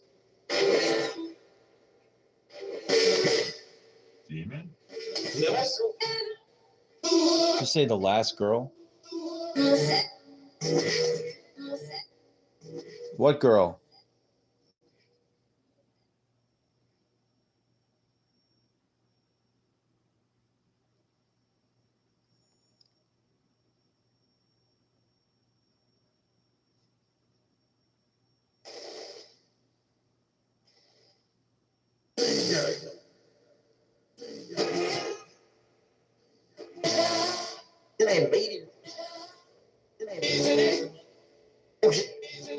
He's in it?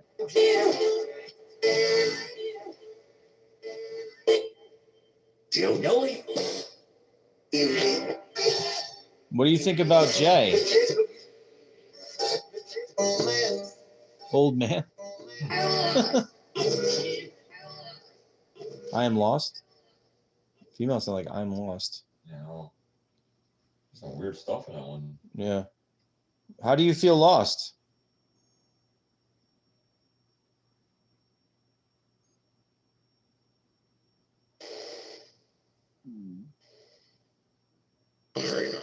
Ooh. That was a pig noise. I know. That sounded like a freaking pig noise. What the heck was that pig noise we just heard?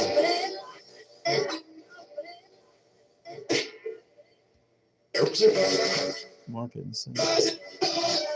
Closet? Closet. Closet in the hallway? The closet in the hallway? What's in the closet in the hallway?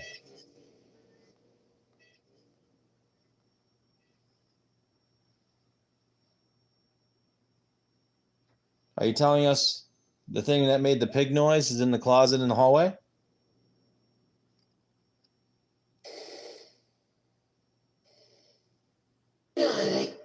Ooh. That was a weird voice. It said behind you, and about a few minutes before that, I could have swore that plant moved. That plant branch moved. And that's why they're staring at you. The one closest to me or the one to the left? The one that looks like a tree. Right there. It looked like it moved, like something came behind there. And when you listen to that thing and you pass something, it says a few minutes after that, it says behind you. Who's behind me?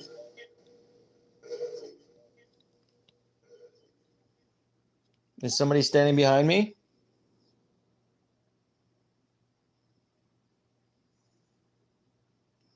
I don't like the pig noise. No, me neither. I don't like when I saw that thing. I didn't want to say nothing because I was like, okay, maybe it's my mind. And then it said, what?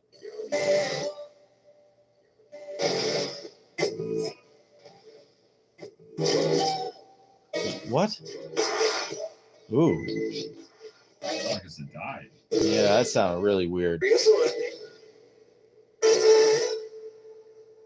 There's definitely something weird that's in the room with us right now. That was not here originally.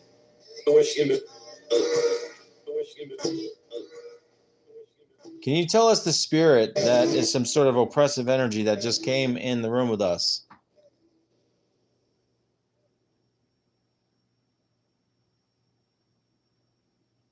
Guys, we're in a place called Enfield Demon House in Connecticut.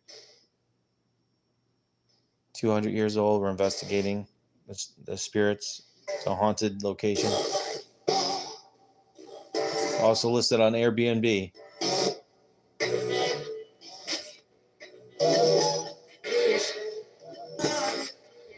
I'm really sad, I heard the guy just said.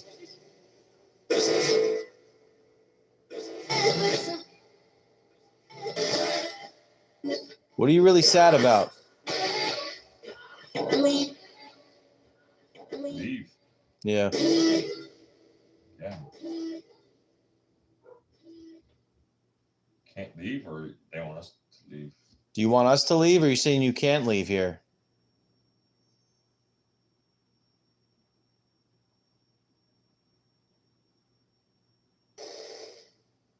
Thank you, Shell. Guys, if you're new into the paranormal, definitely give me a follow. Appreciate sharing this out. Tapping on the screen.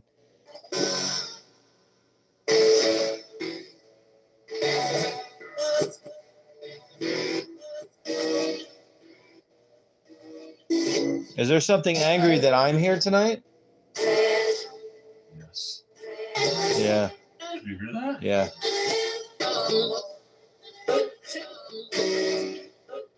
Who's angry?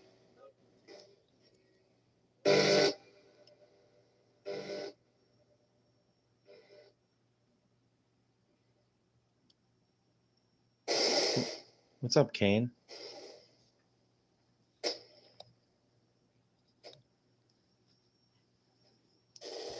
You know who was here, Kane? Bishop McKenna. Ooh, That was my that did not sound nice. Who's that dark voice that we just heard? He is here. That was clear as day. Pushed her down. Dude, that just said pushed her down. Are you saying he's the one that pushed Elka?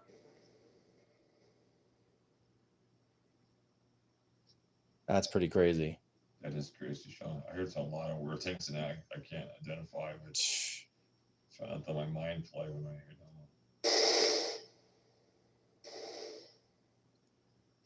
Who pushed her down?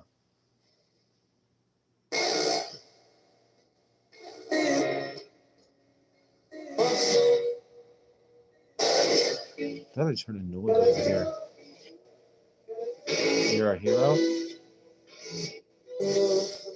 Are you going to move an object over here? He said that or something? That energy's picking up again in the room. A little bit. That was the weirdest sound. Yeah. Can you knock over one of those candles? What was that?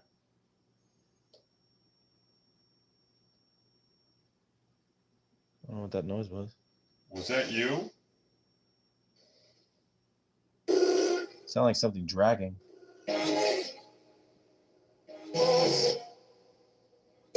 Are you moving something?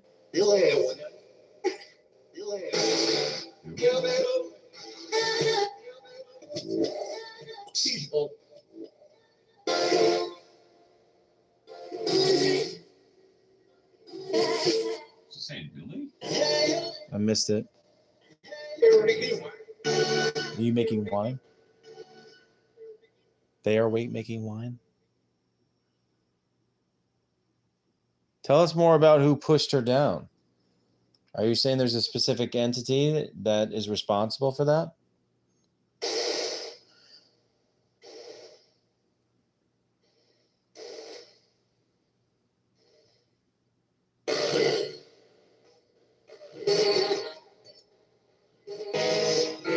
Nice. I'm doing an event at Rolling Hills in the end of July.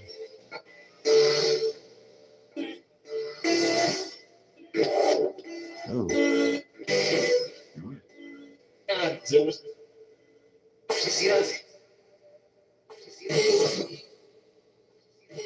Guys, I'm also live on YouTube in infrared. If you want to watch, just click the link on my TikTok or just type in Sean Austin Paranormal to get there to watch either or both. Who is Billy?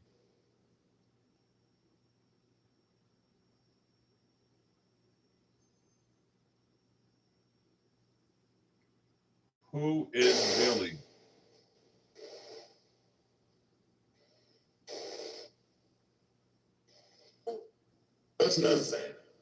Let's not say. It just said, let's not say. Is that name prevalent? Yeah, I heard him say, throughout the thing, I kept hearing him say Billy. Well, I heard a girl say Billy. Billy's the name of the filmmaker. That's my friend. No. Yeah. They probably might not like that. Let's not tell him. Do you have something to say to Billy?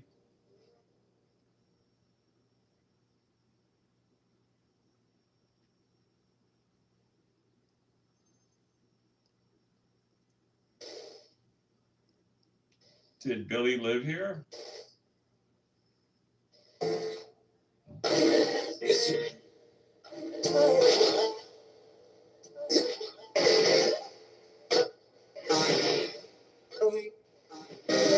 You're right though. As I felt in other rooms though, it builds up. You feel the energy like get really heavy, Yeah. and then it backs away. Comes like the tide. He's right. You did hear it, right?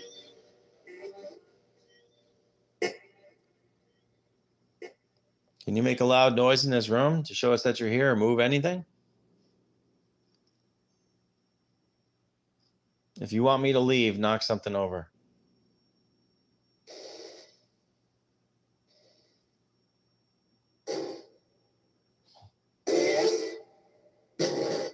He asked it or something?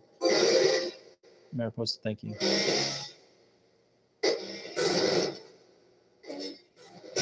Again. These? No, 8. No 8? Something about your phone?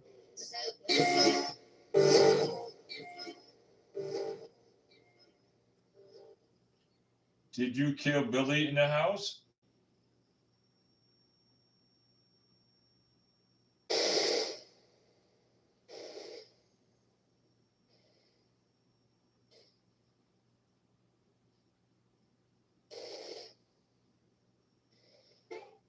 I feel like it's going away from here, from this way. Yeah.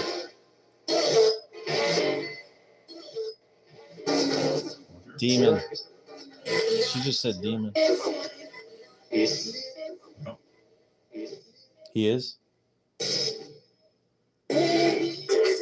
Is there a portal here? Yeah. You have to investigate. Said it 4 times. We are investigating.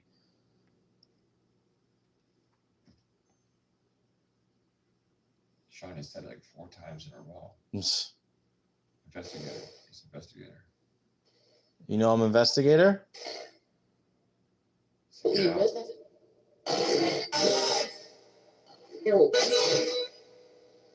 Sound like he said Harold. Why? I thought I heard Allison. Billy's name. His name. Get back. Ooh, that was creepy. What do you mean get back?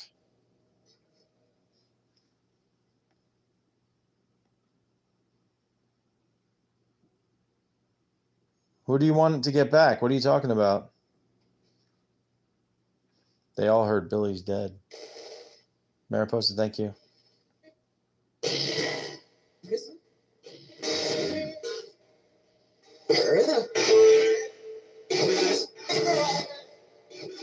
Where is the portal?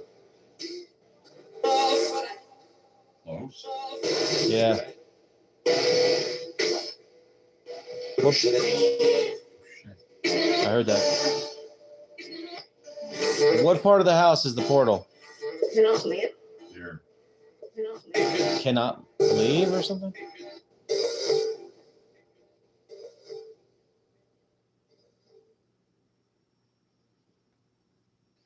You know what? They think the portal's right here. Right in this room? Chairs. Oh, right where I'm sitting? Right in their area. Yep. Oh, lucky me. There was a team that came in. Their EMF detectors.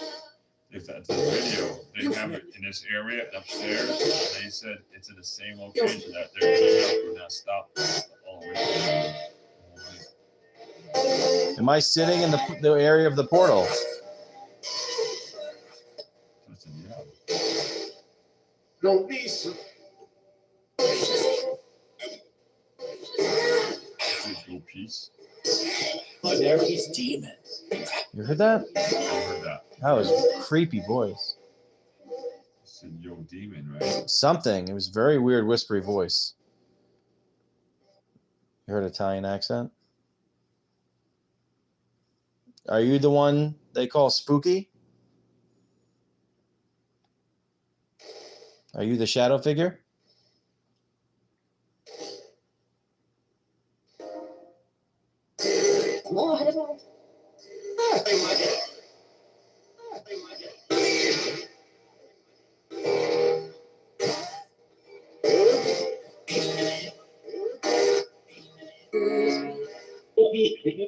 Help me. A little girl. Something little girl.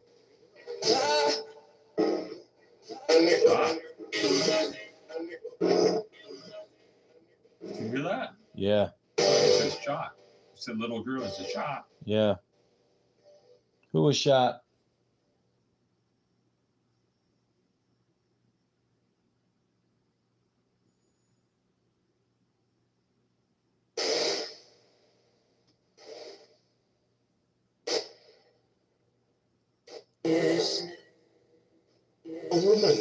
A woman. What woman are you talking about?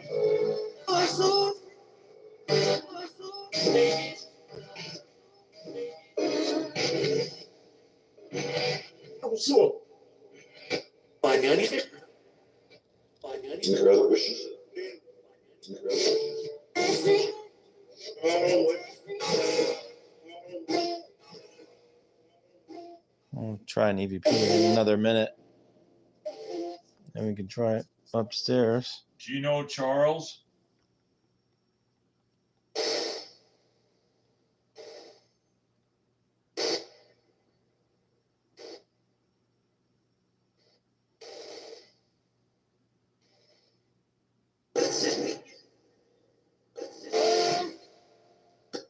Did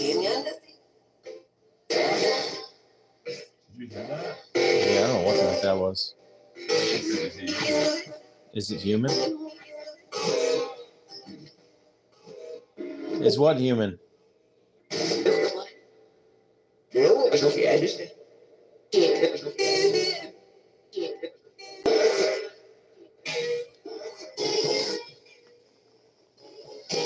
that human?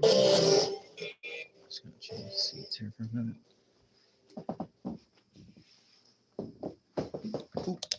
Oh. Do you know Josephine?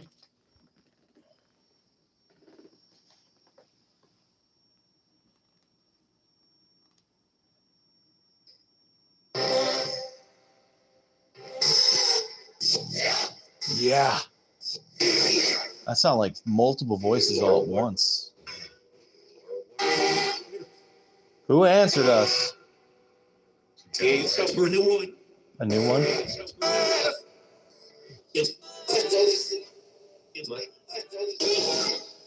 Thank God.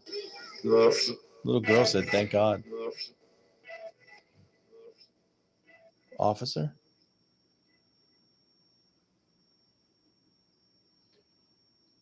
Who shot Josephine?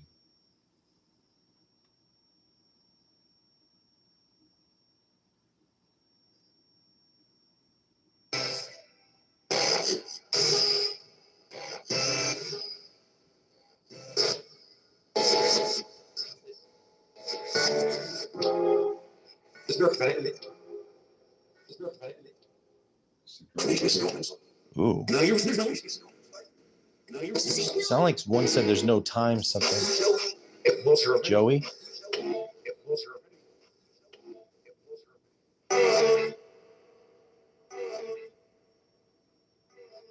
I did.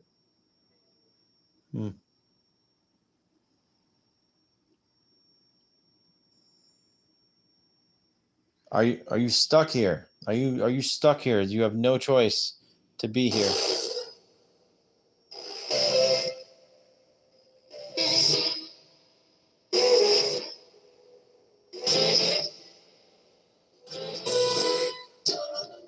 Stellar. Oh, smart.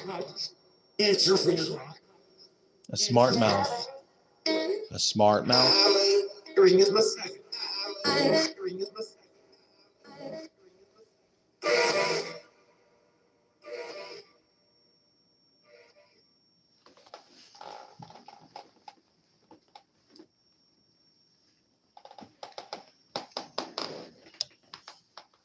Is there something you'd like us to do for you tonight?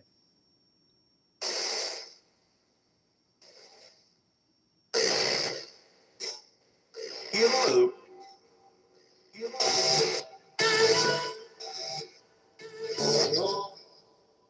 Push this, yes. No more horse. Push this, yes. No more horse.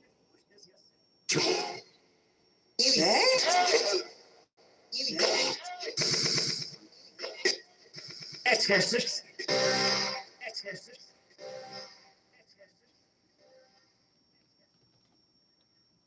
Is there a place that you'd like us to go? Upstairs? To hear you better?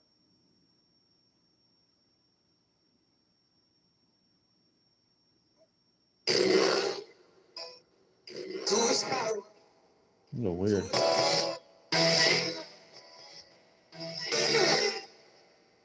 Seize your side. Find your.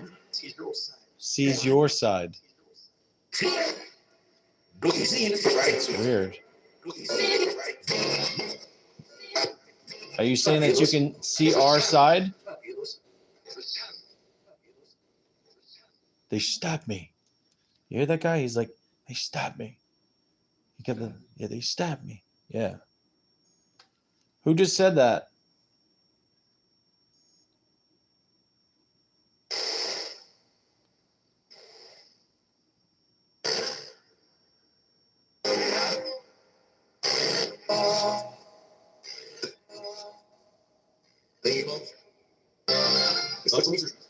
Yeah, the officer.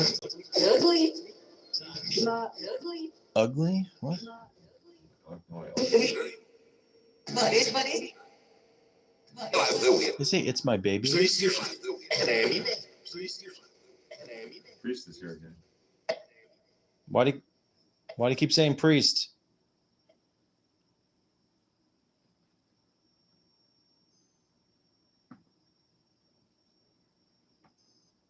Is there something you want to say about the priest?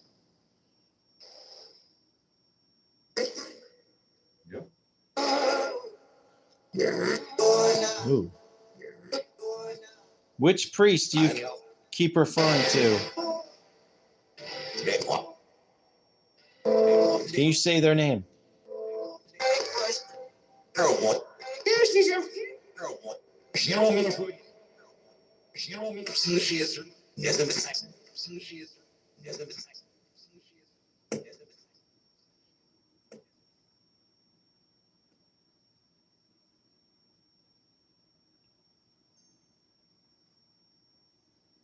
There's Father who and Bishop who. That was here.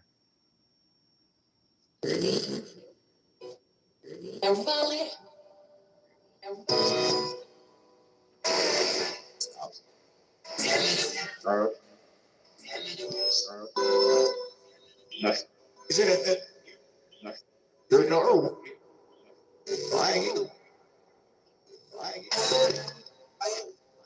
Need a ceremony. Yeah. No, dice.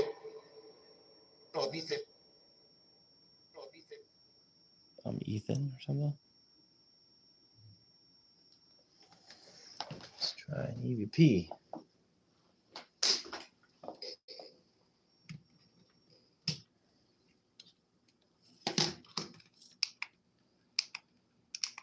An EVP? Yeah.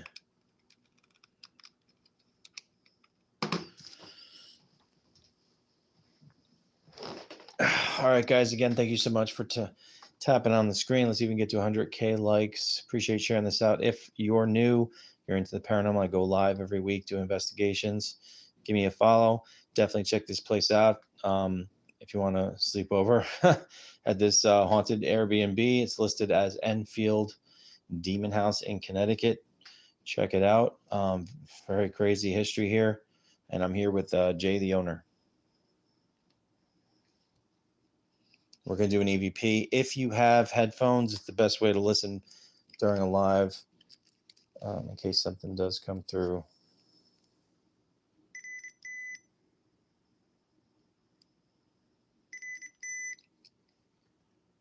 Hello, Kriya.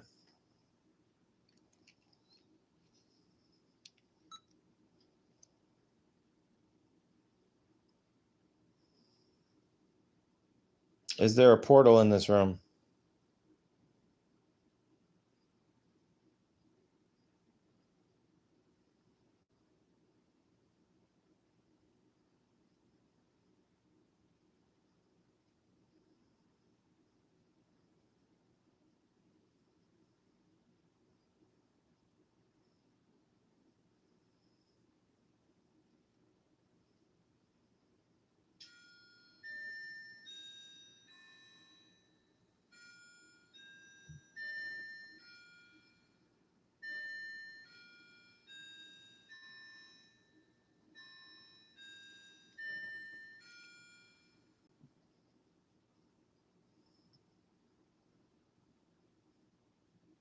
Who's angry that's here with us?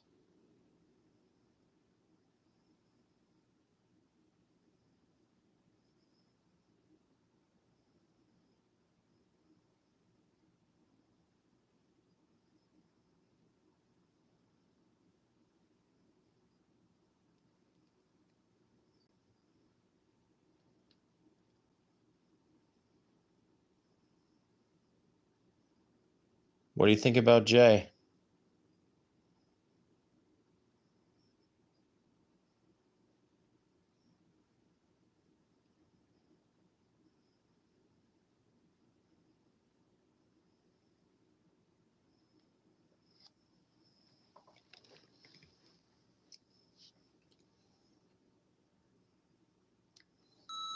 I heard someone say demon to me It's weird. at the end. All right, let's listen back.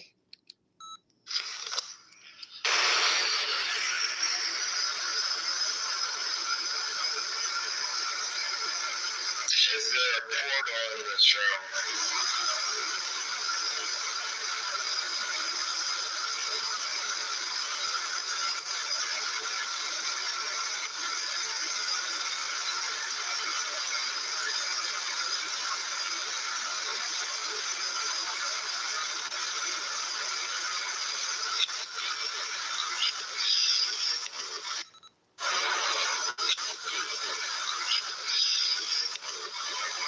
See, I'm mad. It did. That's what I hear. I'm mad. It does.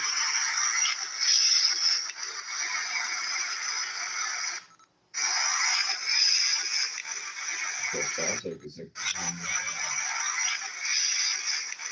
Yeah, it's definitely what I hear. I'm mad.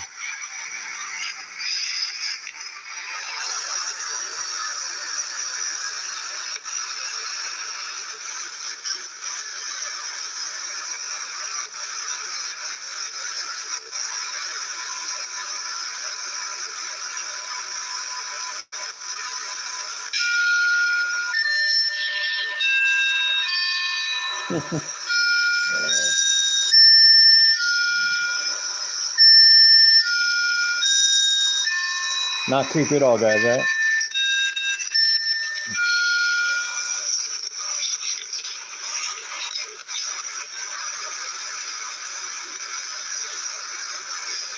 Who's angry that's here with us?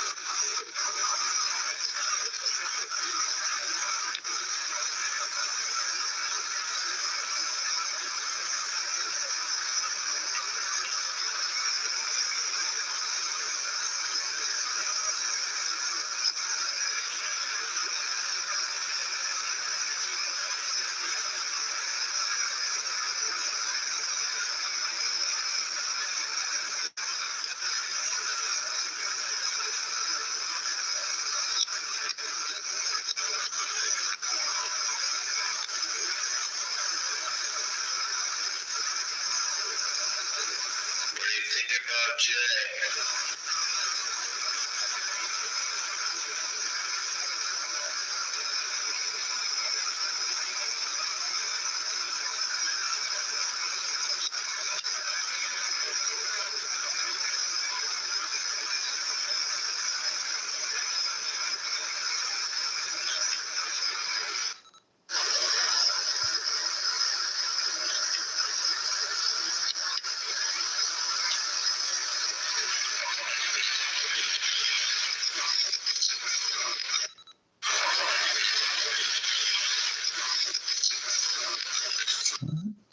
House of the Demon? All right.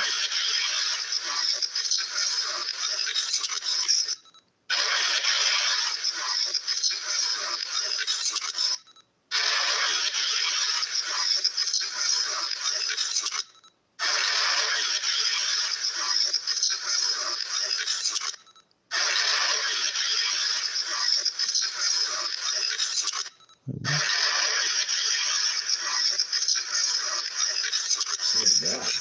Do you know what I think I hear? What? I'm trying to let the demon through. No. Yeah, it's kind of what I hear. Oh shit, I just lost my spot.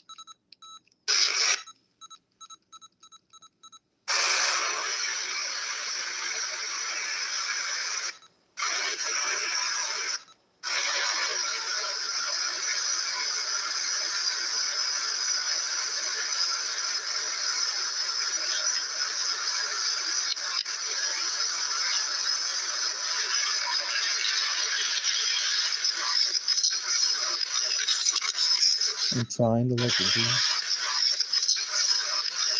You hear that? Yeah.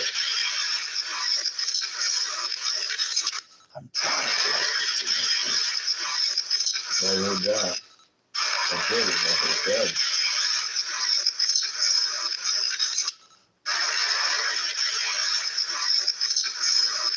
That's literally what I hear.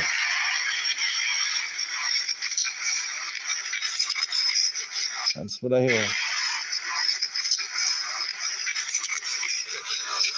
I'm trying not to let the demons through. Something. The demons through.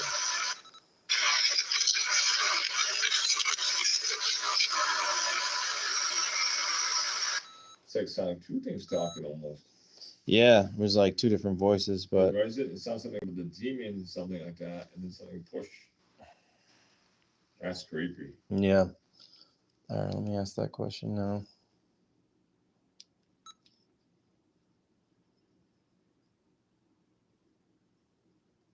What do you mean you're trying to not let the demon through or let the demon through? What do you mean?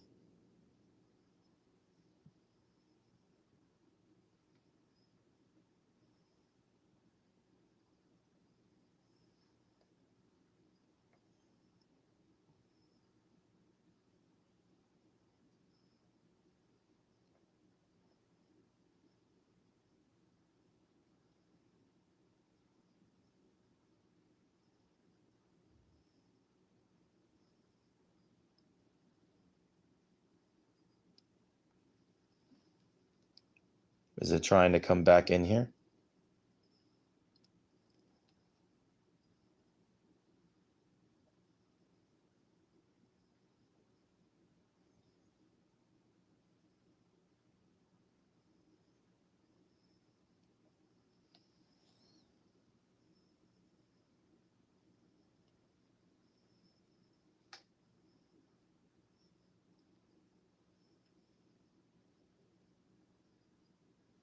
Do you want everyone to leave?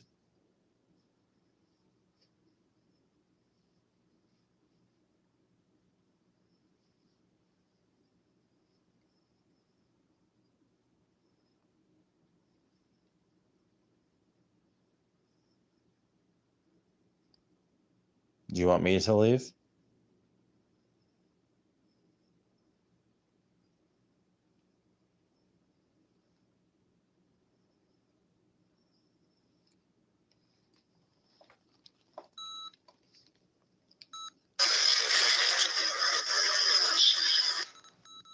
What?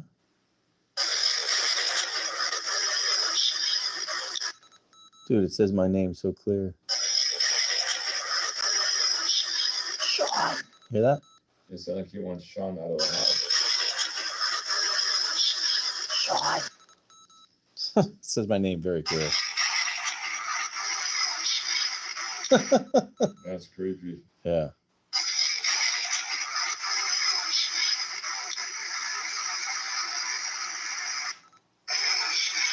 Oh yeah, undeniable.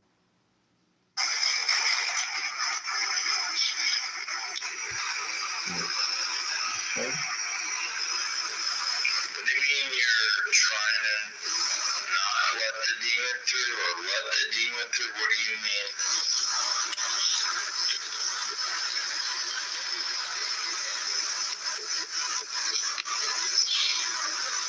mean?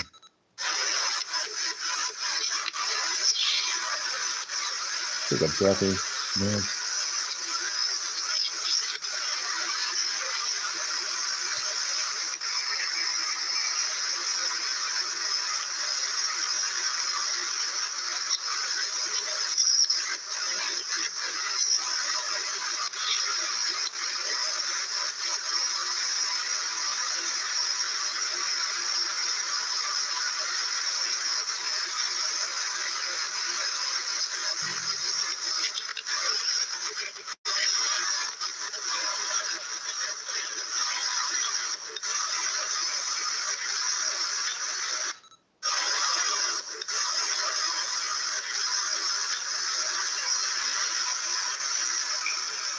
Is it trying to come back in here?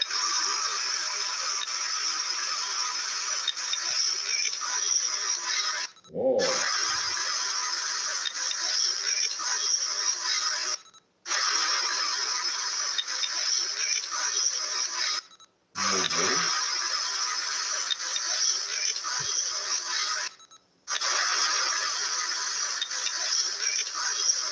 I can't make it out.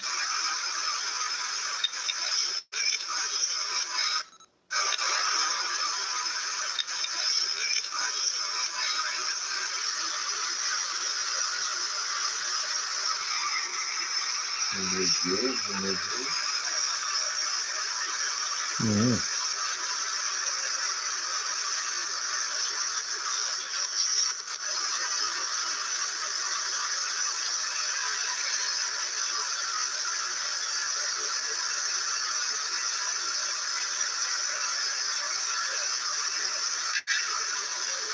What is that? It's like kill. It's like kill. No, it sounds like K-I-L-L.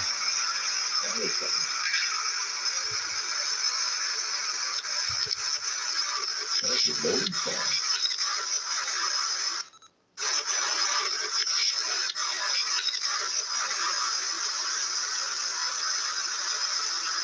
Do you want everyone to leave?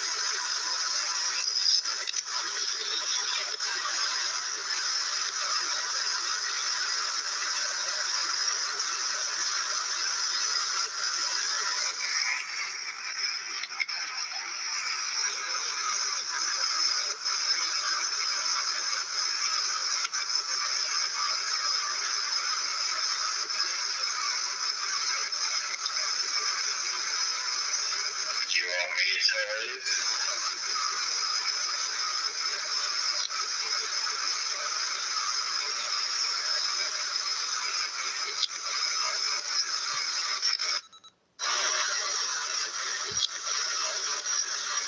Guy says, I am dead. Listen. Oh, wait, no. I think it might say haunted. It's like, Yeah. That's all right. Thank you. ooh, what is that? What's that?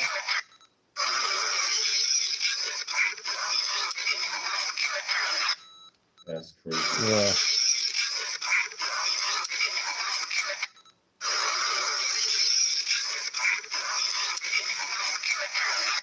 I have no idea what it says. That's creepy. It's like very like breathy, like eerie. Thank you guys for tapping the screen. We're almost at 100K likes. Appreciate sharing this out. If you're new, give me a follow for Into the Paranormal. I go live every week. We are here at the Enfield Demon House in Connecticut. It's also on Airbnb if you'd like to stay here overnight yourself.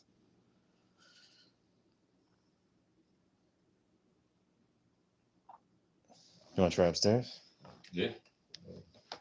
Try something a little. One of these other Some weird stuff, huh? Right? Dude, that said my name very clear. Oh my gosh. It sounded like it kept like talking about Billy. I don't know Billy, but you know, it could be a renter here. I mean, you don't know how many people lived here, you know. Also, Billy's coming to tell a story on top of it, you know.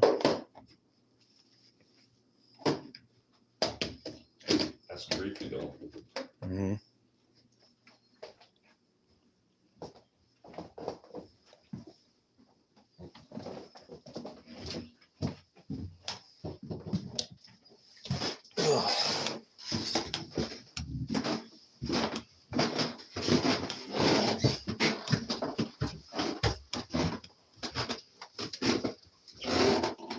There you guys go.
Whatever spirit's up here with us, can you go near that doll in the chair and make that red light go off when you go near it?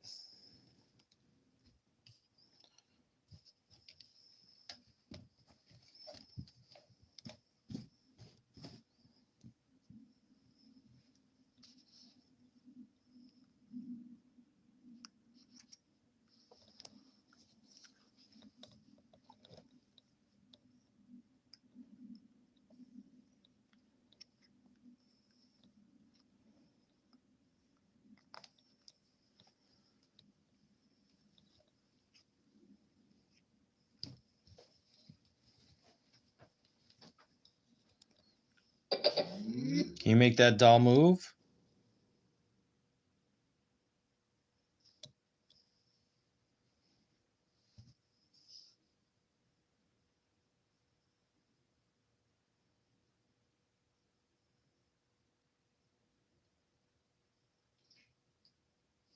You just freaked out because do you remember downstairs when it says it's in the closet down the hallway? That's the hallway closet. This is the closet right here. Yeah, I just thought when I was standing here. I'm sorry. I was like, Oh yeah, that was weird. Is that the closet you were talking about? If so, can you open the closet door?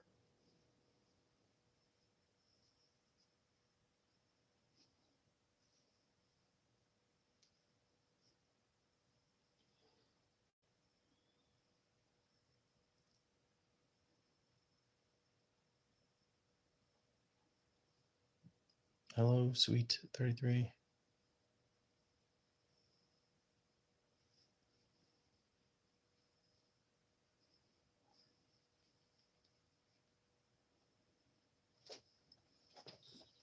Can you move anything or make any sort of noise up here? Whatever spirit's here with us.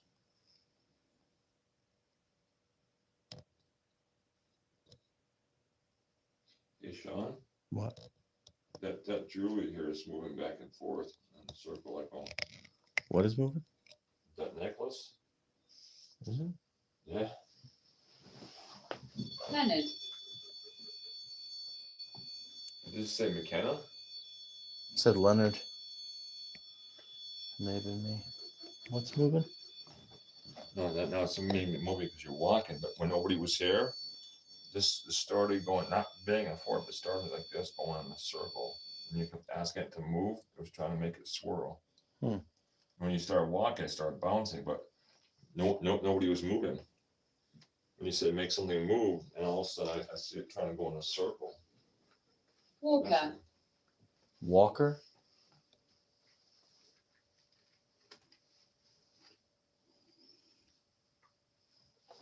What do you mean by Walker?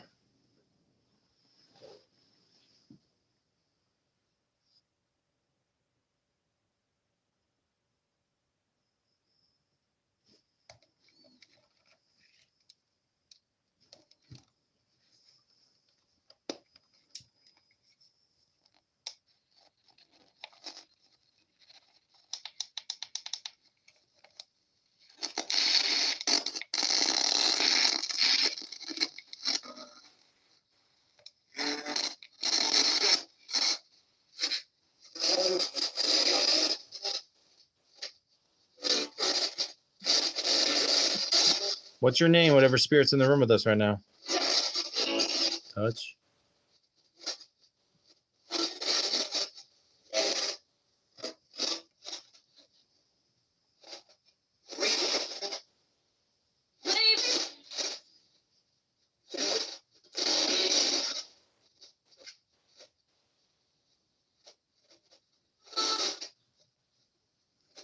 Jay, didn't you tell me that the doll here on the floor, that thing flew across the room and you realized it came off of it?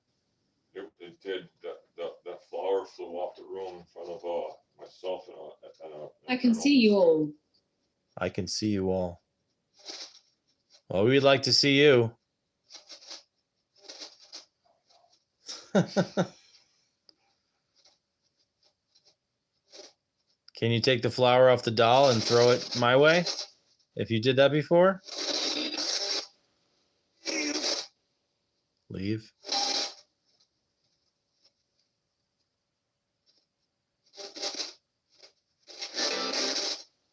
Strike one.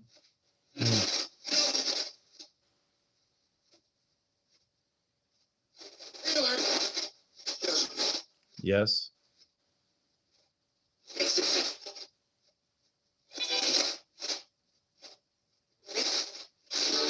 Did something Scottish. Did something bad happen in this room?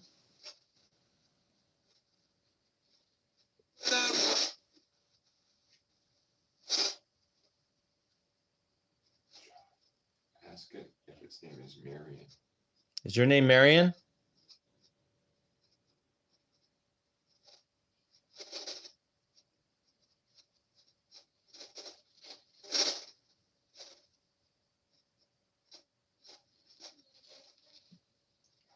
There's like a woman very low. I think she said, be careful. Be careful of what, ma'am? Ghost?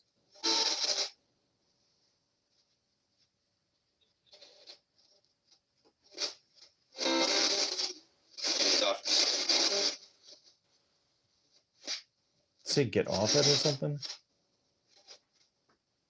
Ask it if its name is Sarah. Is your name Sarah?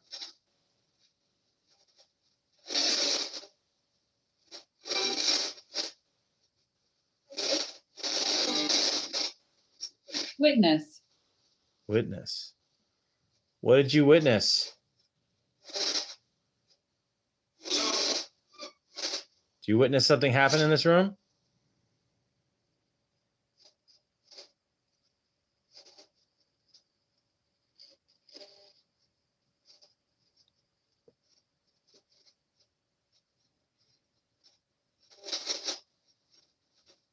Was somebody Eric. What?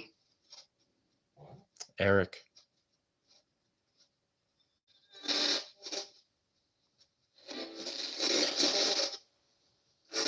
What were we gonna ask? Ask if someone was murdered in this room. Is that true?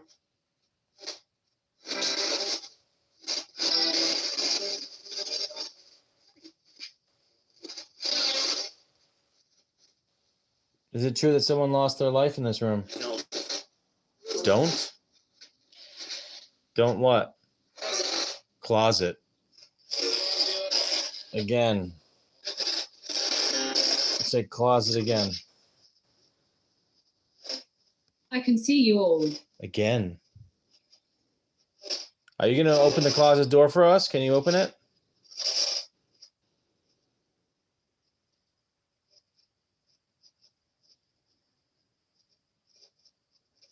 If you're in the closet, can you open it? Move the door.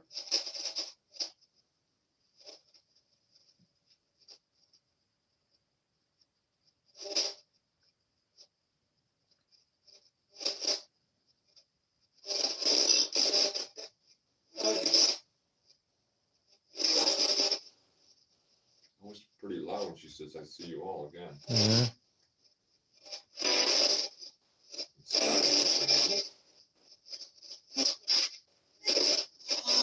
Can you tell us what's inside the closet?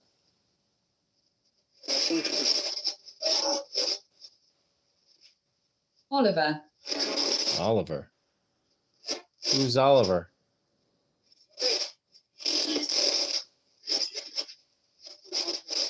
Haunted?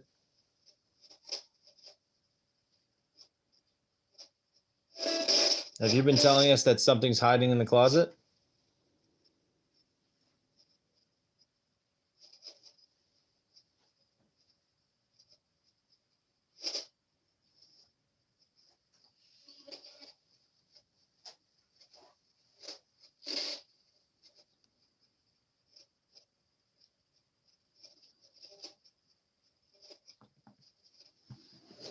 Do you want me to open the closet door?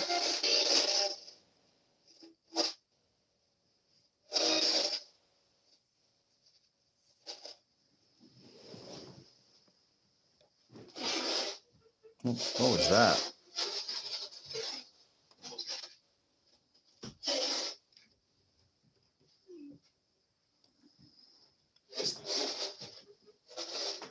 Closet door's open. Now what?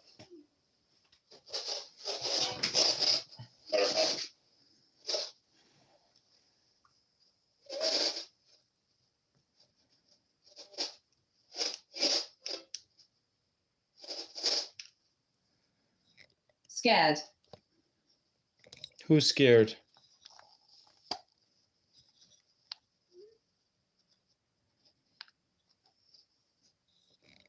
Are you scared?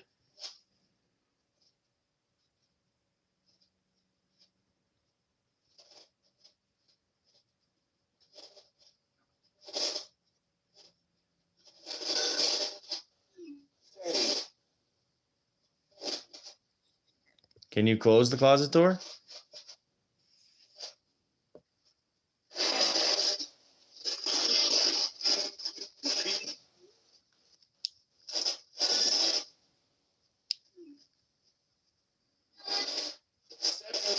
Seven.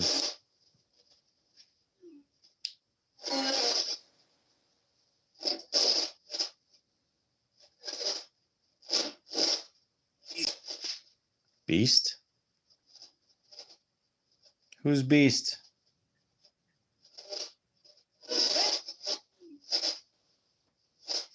Oh, I forgot about AI. If you're standing in the closet, can you see it? Can we see you right now?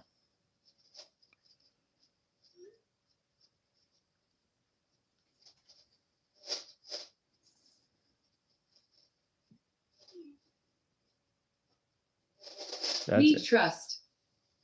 Need trust. It's interesting. So I just did AI and it put a little kid sitting in this chair next to the closet. Want to see it, yeah? Where? What the? Yeah. Let me see that. Yeah. I didn't think it. It put a kid like sitting. That's all right. The loft. So no? It put a kid sitting right there. Looks like a little boy. That is. And is this the area of the house where the little boy would see the little boy in the window? I know. Is that a little boy spirit here with us?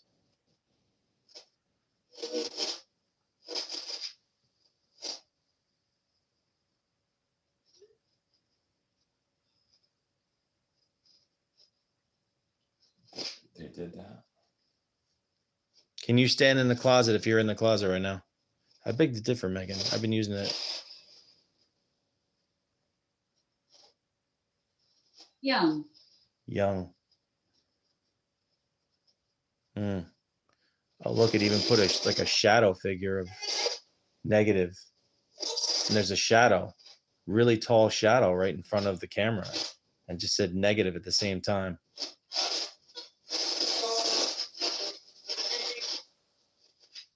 Is that the shadow figure we see here right now? That'll be one. Who's the shadow?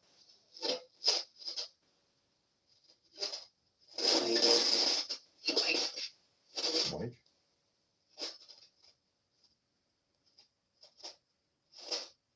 Does it like to hide in the closet?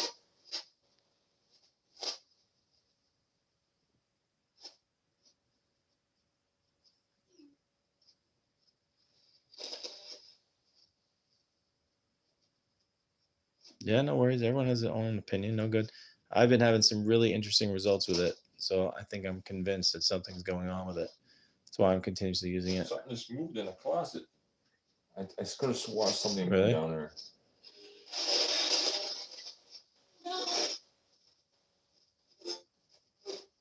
Annie. Annie? Coming.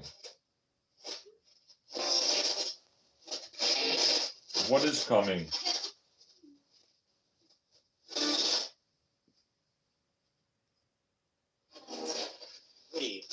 Me? Who's me?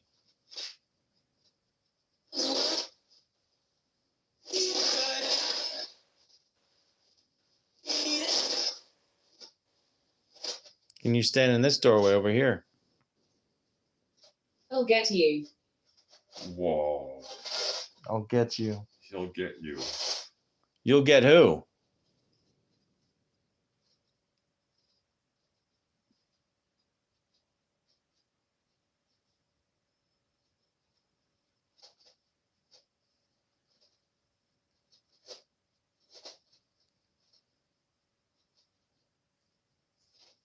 Spirit talker. Had some amazing results with that as well, lady. Is he in the room with us?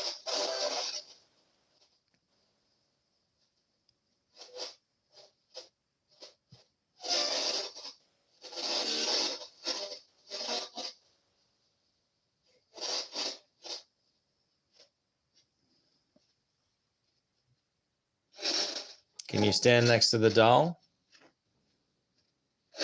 Reach for the device.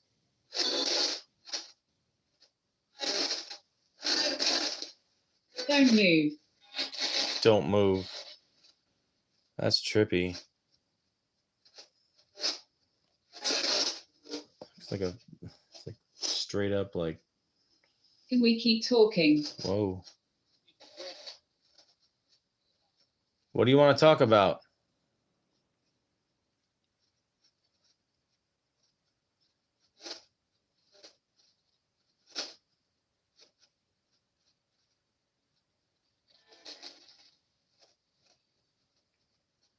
What is your name?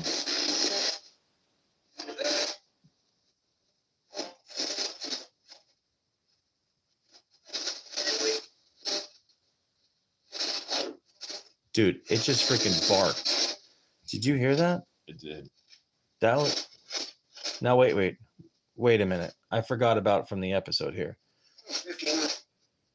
One of the experiences is that true? What Elka had that experience What's that? with the black dog? Yeah. You forgot about that story. Tell us about that story right now, because that literally sounded like a freaking dog bark and a nasty, like not happy dog.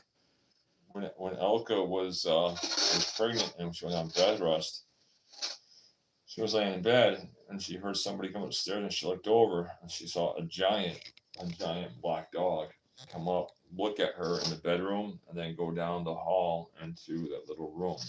And she called me and she told me that a dog was in the house. And at first I didn't believe her. So I'm like, there's no way. You know what I'm saying? There's Little no, boy around you. Oh, what did it say? little boy around you.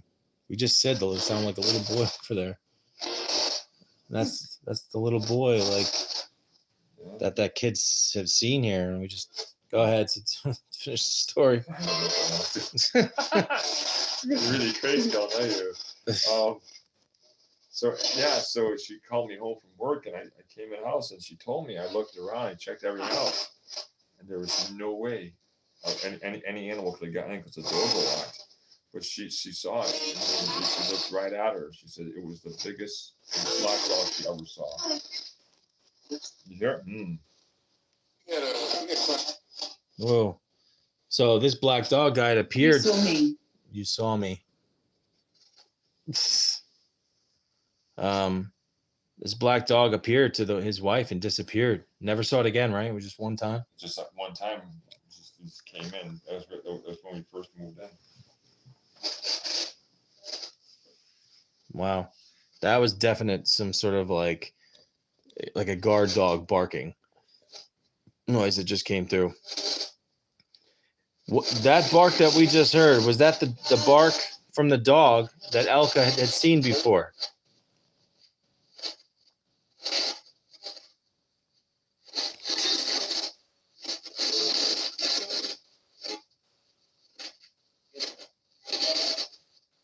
Yeah. It's not just me. Whoa. It sounded like it said. Is it Lee Anderson or something? You know how I feel right now? I feel like something's blowing out the window. Like me Really? pushed out the window. It's weird. Well, who's here with you?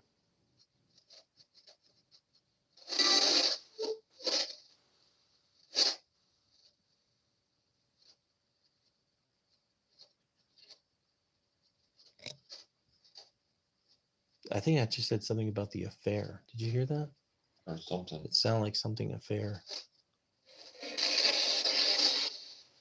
Is Josephine around?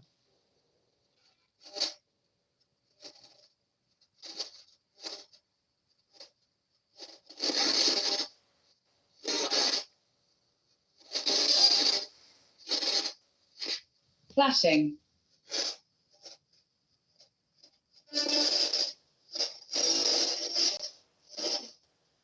Dude, go back to the mirror.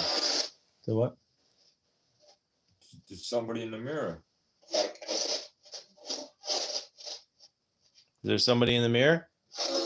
Can you show yourself in the mirror? Electric.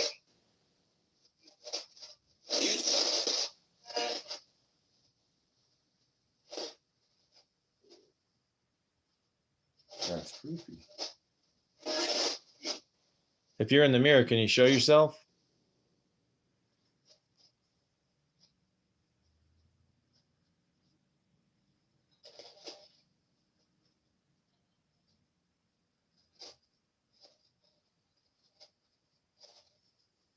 Does anybody see it? Or is it just me that saw it? Are you in the mirror?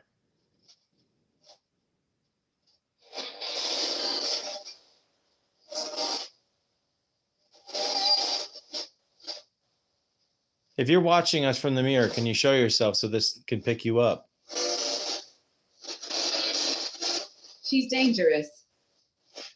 She's dangerous. Who is this? Did you hear her? Who is this? Yeah. Oh, look what just, Oh boy. that's tripped out. Why did like that just, it's like it's coming out of the mirror, a female.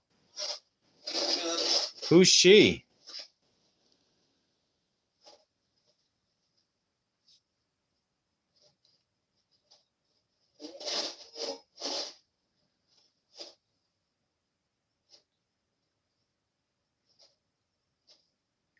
What is her name?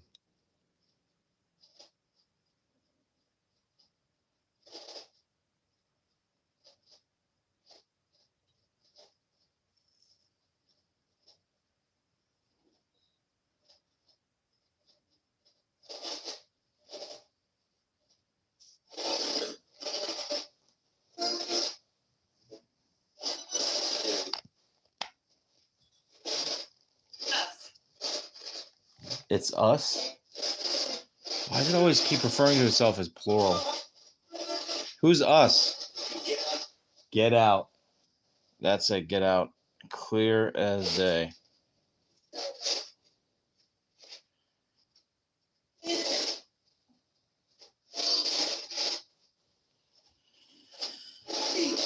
Why do you want us to get out?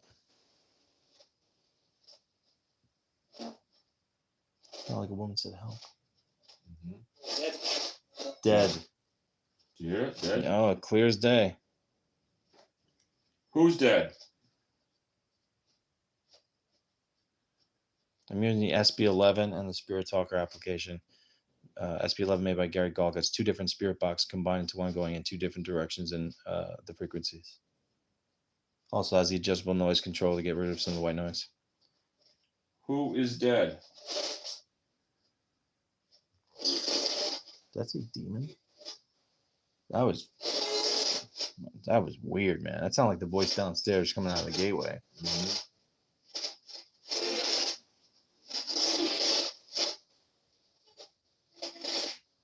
It's probably why something dark was here originally, because it's probably attracted to all the suffering of human beings that happen here. Isn't that right?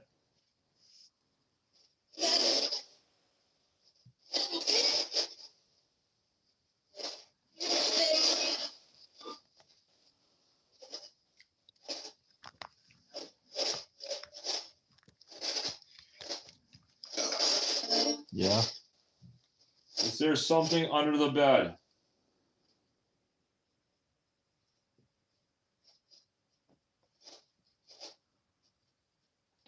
My legs feel wicked tingly.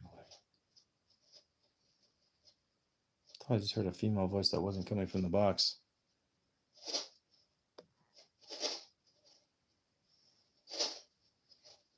Is there someone hiding under the bed? Hold it, she said.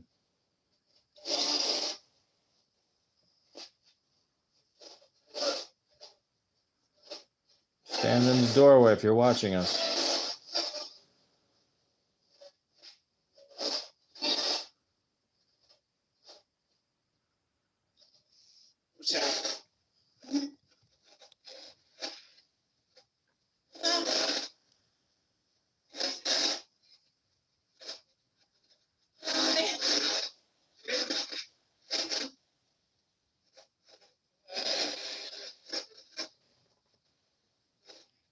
Did you live in a house before?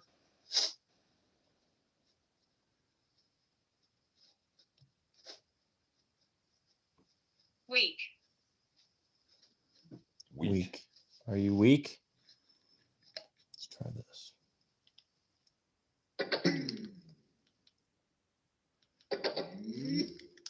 That's creepy. Yeah.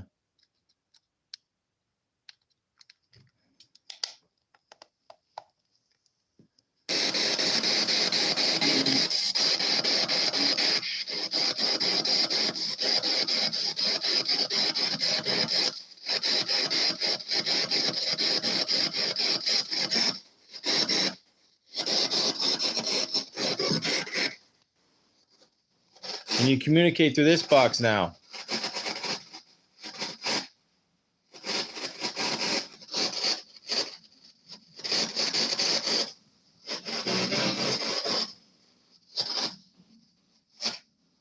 Why'd you keep talking about the closet? What'd that say? See now.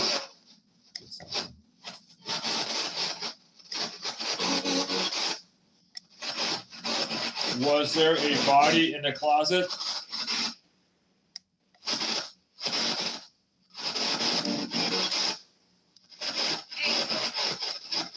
Painful.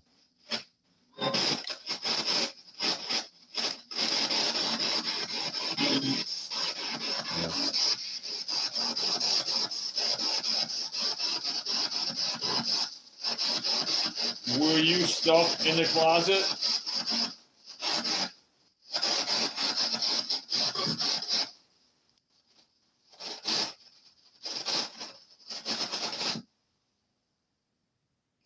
That's never happened. Just shut off. Yeah. That's weird. That's full battery. Prison. It's weird. Oh, It's never done that before.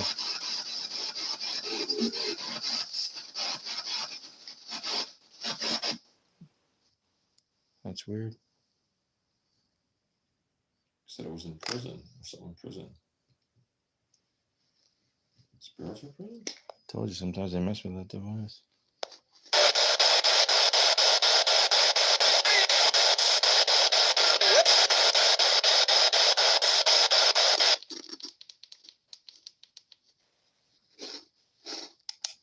It's weird.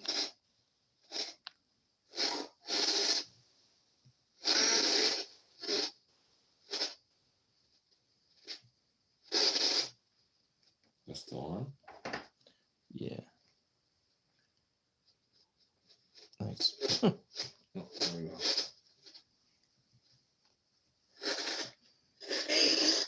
Lady? Is there something still in the closet?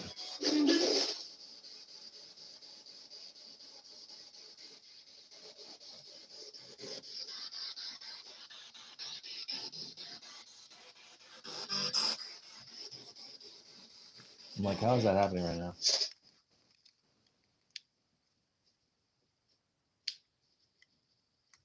I was hooking into the Bluetooth of that. Yeah.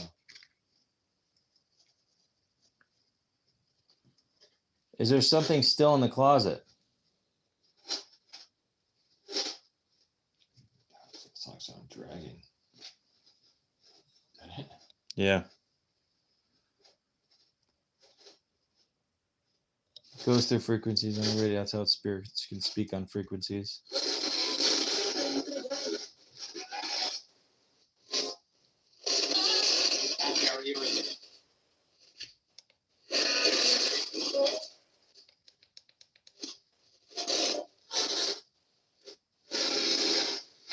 Are you happy Sean is here?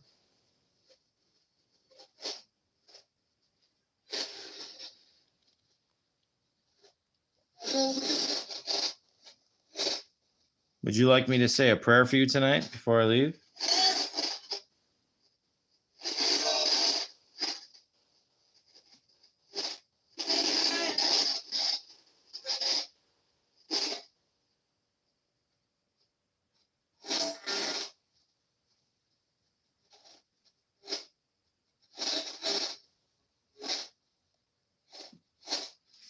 I could place the red pot in the closet.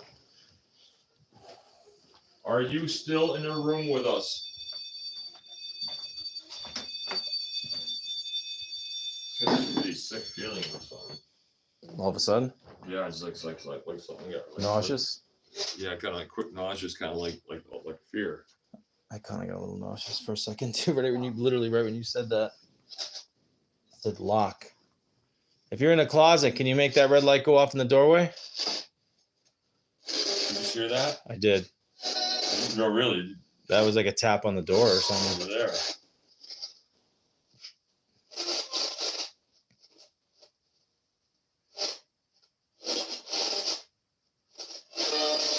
At the Enfield Demon House in Connecticut. Recognize. Recognize. What do you, is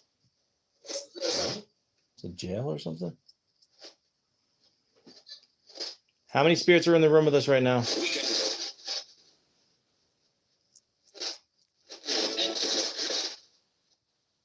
an Enfield Demon. I thought I just said I heard Enfield, yeah. London. I'll mark it.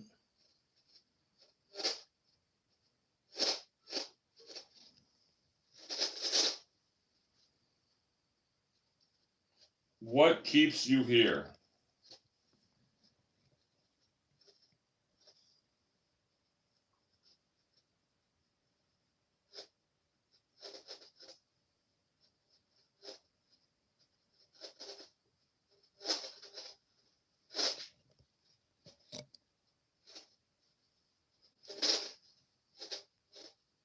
If you want us to leave, go near that red light in the closet.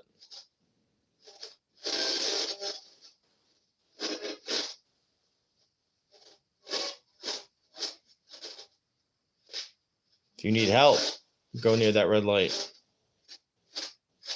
in the closet.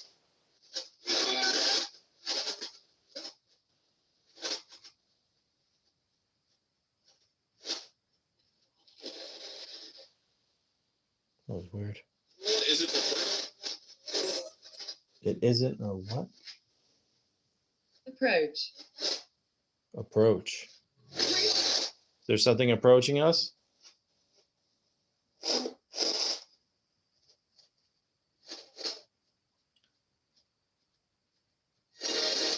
Approach what? Yes, Erica.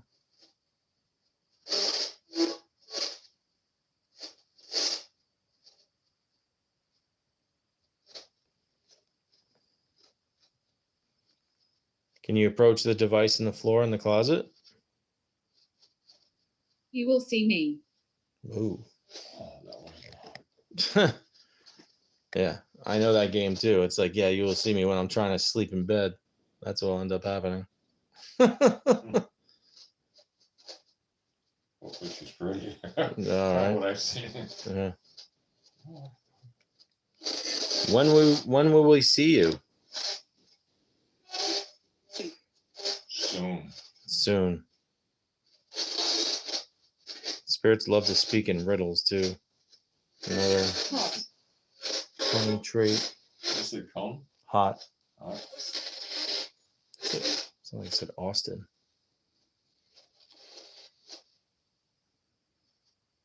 First time. Yeah, something.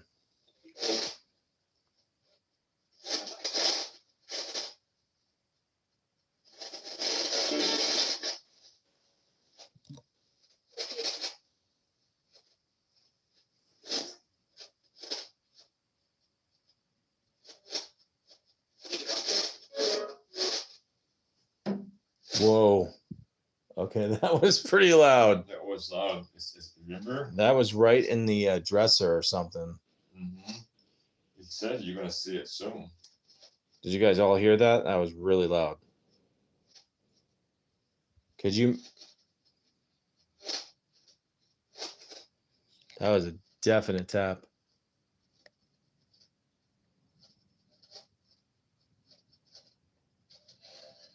Could you make that tap noise again or move something over there?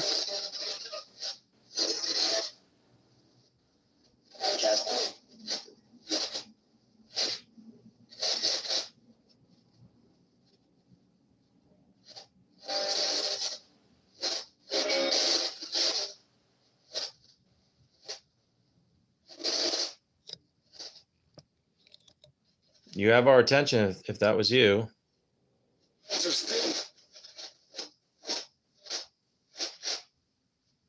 It's beautiful here. It's beautiful here. Do you love it here?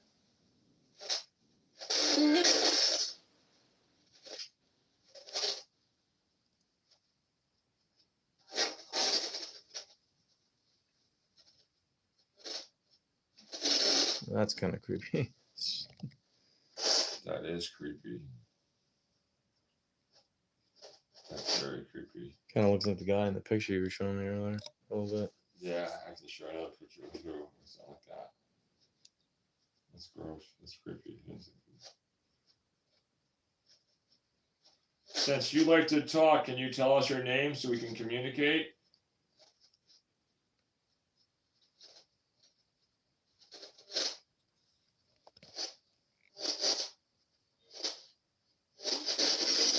Oh, do you hear that growl? That sounded like a growl to me. Over there. Arthur. Arthur? Arthur said his name, eh? Did something just growl at us?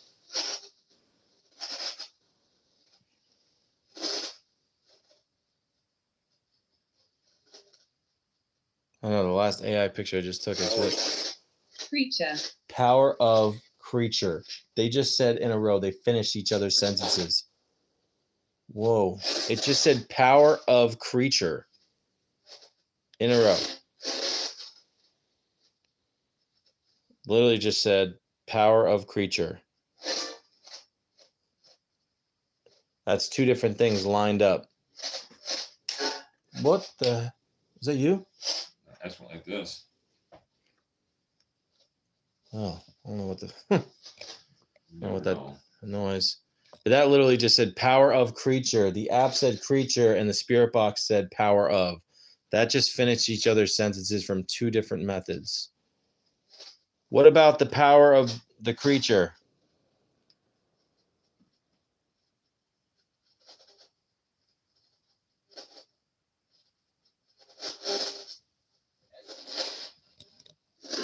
Dude, it just growled again. That just growled again. Edwardian. What? Edwardian? What does that word even mean? That's holy cow. Yeah, that's the Edwardian. That's like the early 1900s, like 1901, 1900. What is the definition? It's the Edwardian. You know how you had the Victorian era, then you had the Edwardian era. Oh, Victorian when the Victorian era ended, then the Edwardian came over, and then it became the Art Deco. oh, So they're saying it's Vision. Edwardian, and then it's vision.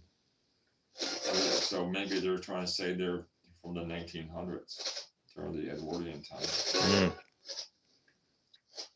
I know, that's really creepy. Why would Yeah. I say that? Are you saying you're from the 1900s? someone just said 1901 to 1910 was Edwardian era. Yeah. Thank you, guys.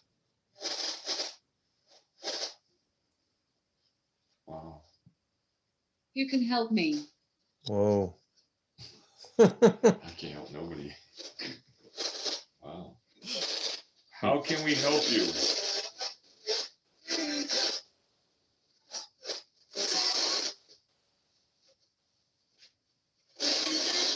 Say a prayer for them.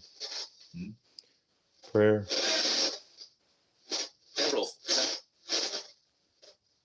The help we can offer is prayer. Run. Run. Is that what you're looking for? Is a guy laughing? It's not like a guy laughing for a second. Lady. See, the lady is what I picked up initially when I came in his room. She said, "Take me home." Is that the woman that wants help? The one that said, "Take me home"?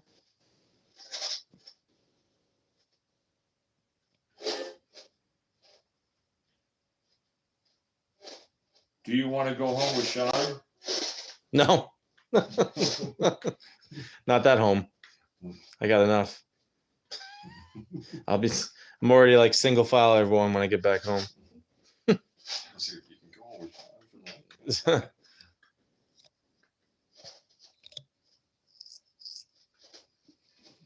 Do you like making jokes?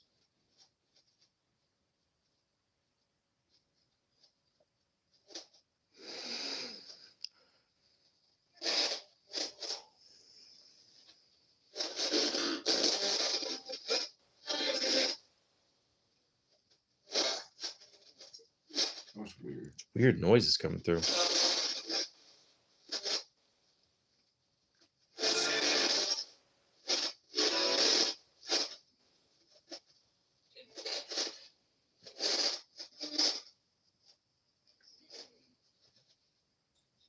SHHH listen. She said, "Shh, listen."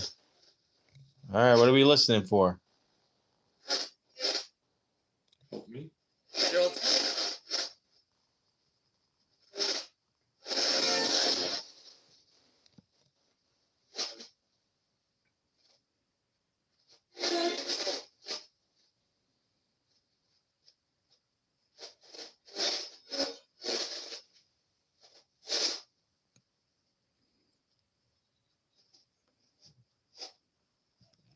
Can you lay on this bed?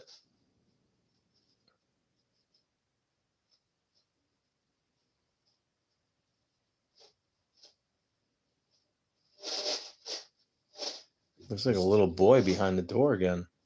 It just feels like as soon as you went like that, it feels like something dark just ran this way. Really? Yeah, really dark and heavy. It's kind of weird now that you got the little boy in there. Yeah. It just growled again. You see. It just growled again. And you just said you felt that darkness come in the room.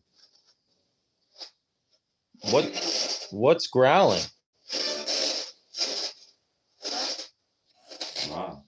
I heard that.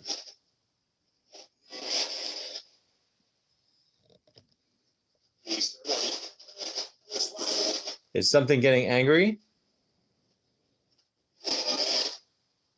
Genevieve. Whoa. Genevieve. That's not some weird names.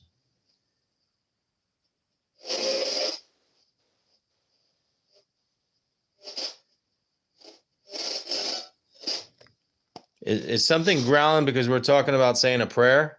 There Yeah. are demons. Oh. There are demons. Oh, dude. I can't run away. I gotta.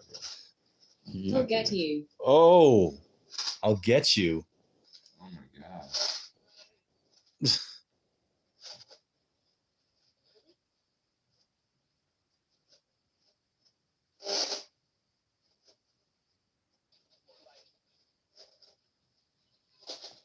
That's crazy in a row.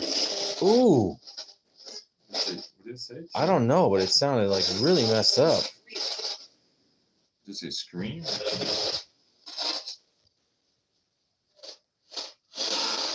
Oh, you hear that scream? Again.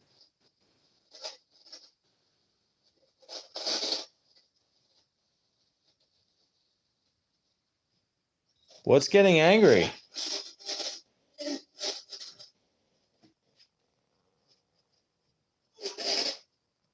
Woman?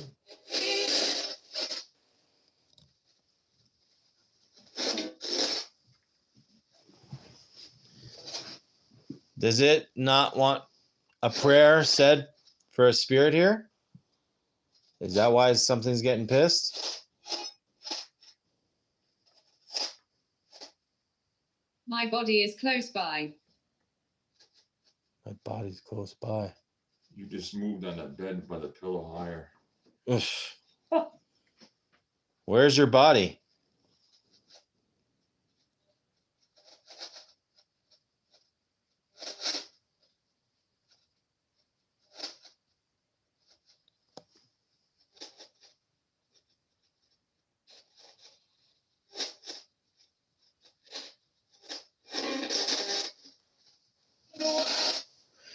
Newsflash.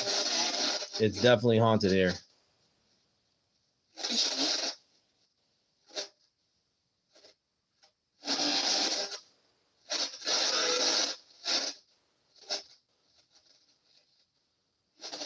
Why are those things growling out of nowhere? What did it say? 94. Heaven. What does 94 mean?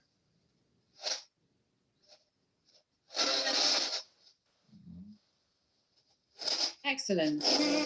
Whoa. Is it an angel number, 94? I don't know. Usually angel numbers are like 333, things like that. I'm just T. Thank you. Again, guys, thank you so much for tapping on the screen. Appreciate sharing this out. If you're new, give me a follow. If you're into the paranormal, I go live every week. We are here at the Enfield Demon House in Connecticut.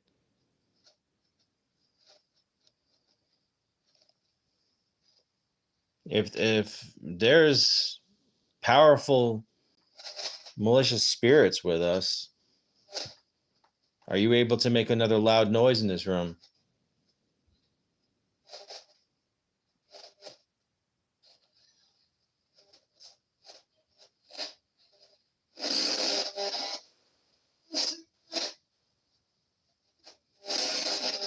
Clark. Clark.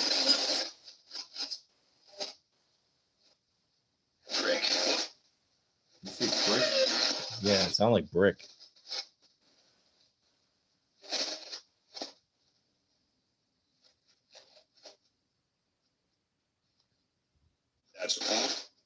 Jimmy. Jimmy. Jimmy. It's really wrapping some names, huh?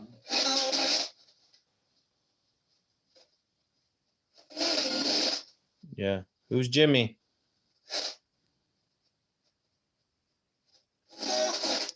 What year did that boy pass away? I'm thinking it's gotta be some in the 1840s. Yeah.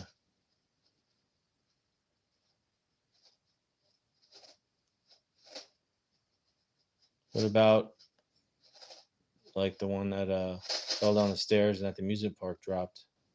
What year was that? 70s? 1973.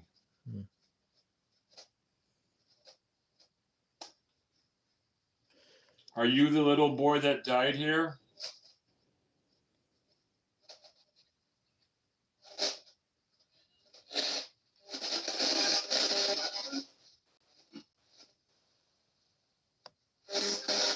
Do you feel that again? Something keeps getting like waves of something, like waves of energy. Yeah. It goes dark and then goes up. I didn't feel it yet. Did something just come back in the room again that's negative?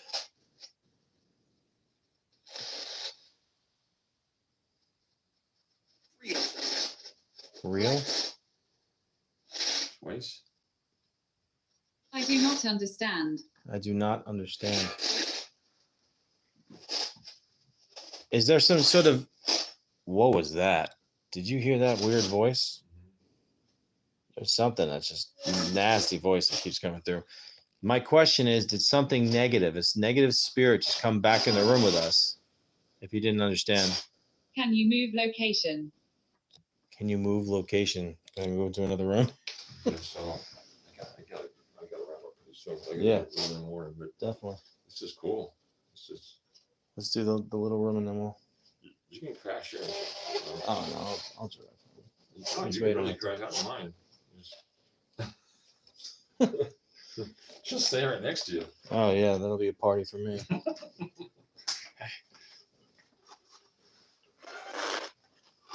You didn't help me this time. I'm sorry. Buddy. I'm sitting here just trying to run out of the room like that. Get me out of here.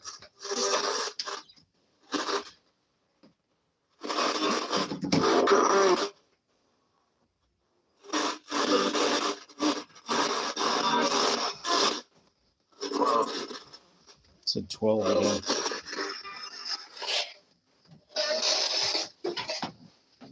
Did that just squeak at me? No worries. What happens when I got 10 different devices flying everywhere? Did you want us to come into this room?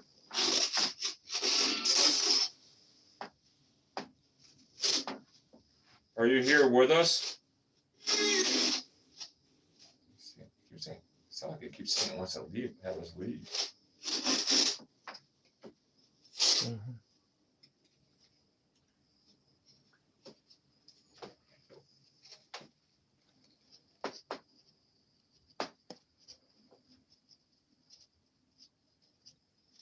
Can you lay in this bed right here?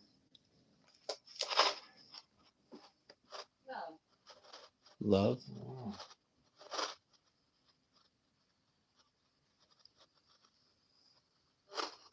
That was nice. Who do you love? That's what we just came up with. Hmm? They said lay on the bed, and that's like a little girl, like laying in the bed.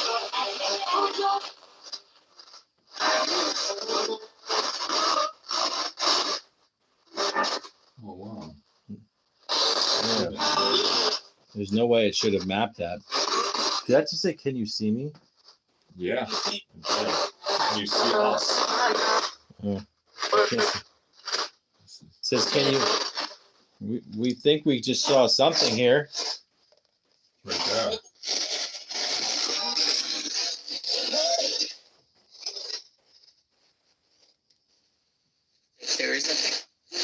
There is a what?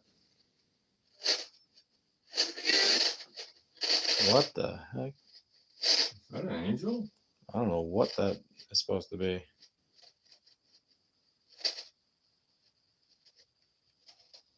That is bizarre. Are you an angel?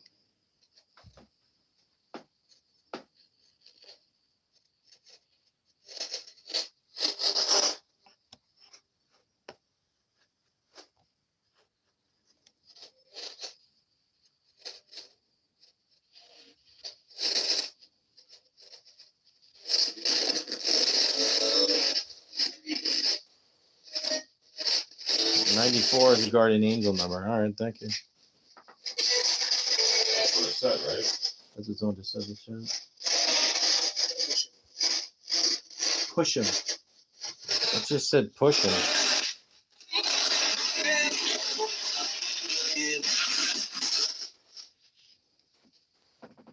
Someone likes to push people around here, huh? Knocking. Knocking? Knocking.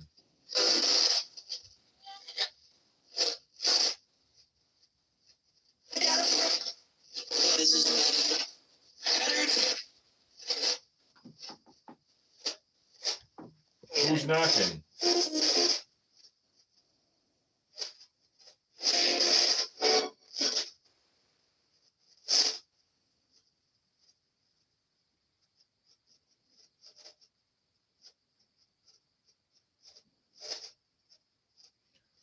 Who is behind us?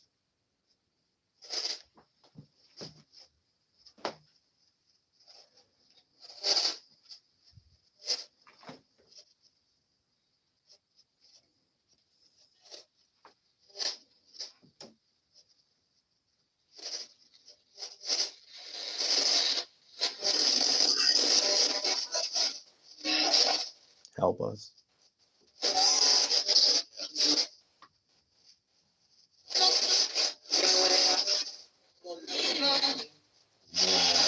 What's that? Obviously. Obviously. Help us, obviously.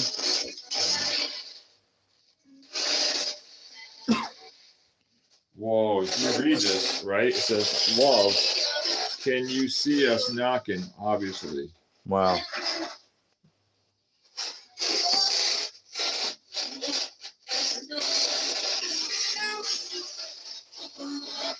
You know what? If you read this as a sentence, right, it says, excellent, Clark, Jimmy, I don't understand. Can you move location? Love, can you see us knocking? Obviously. That's crazy. That is crazy. That's like a sentence. Yeah.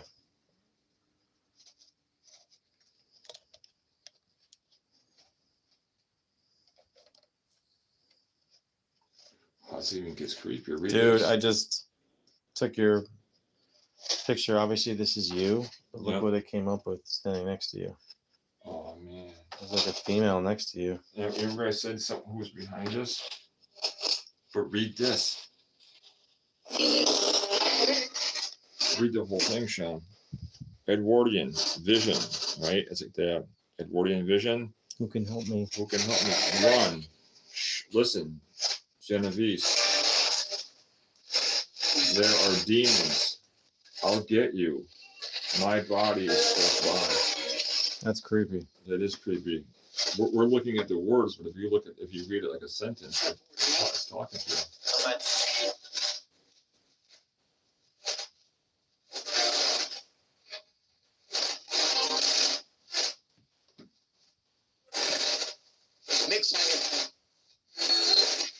It's not just me. Said that before too.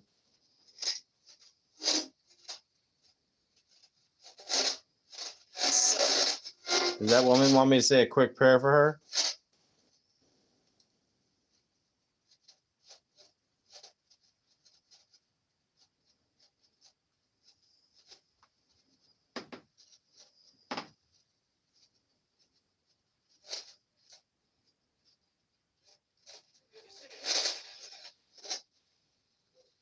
Are you a little girl?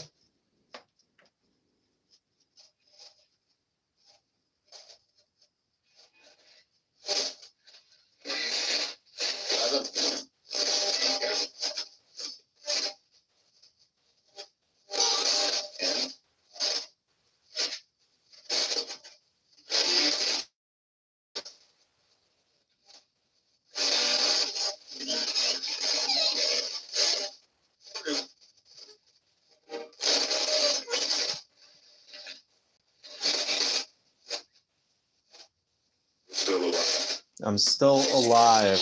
Do you hear that? That was clear as day. Hazel. What's that? Hazel. Hazel? It's a Hazel.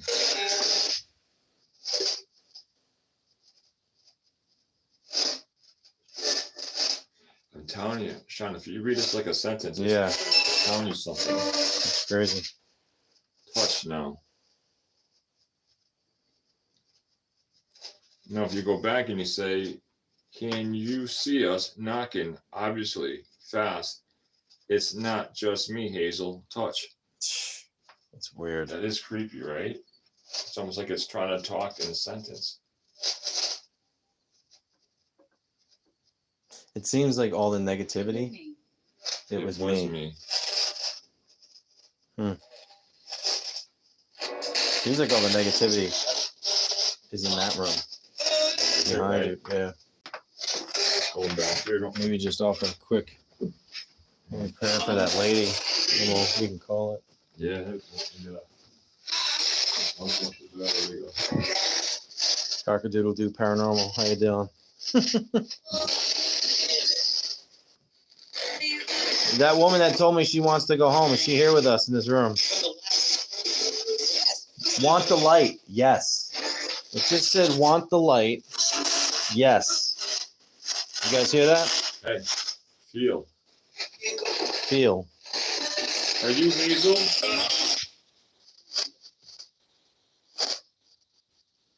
Is Hazel here with us? We need them.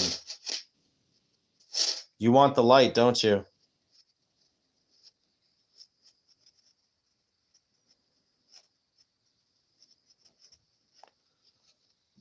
All right, so we're going to offer up a quick prayer in case it can help you, okay?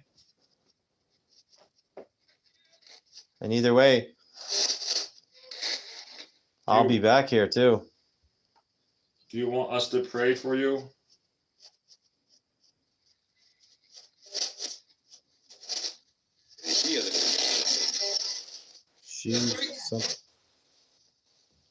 Oh no. What is that? What? Geoff. Geoff? I had no idea. That's a weird name.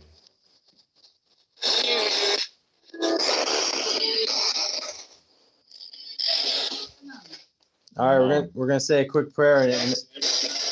Whoa. What did it say? This is among, but now read it as a sentence, right? It was me. Free that name among. I don't want to free anybody. Just. All right, we're gonna say a quick prayer for you, ma'am. If it's gonna help you, please let us know. And that goes for anyone. I want to give you respect. If you ask for that, we can give that to you.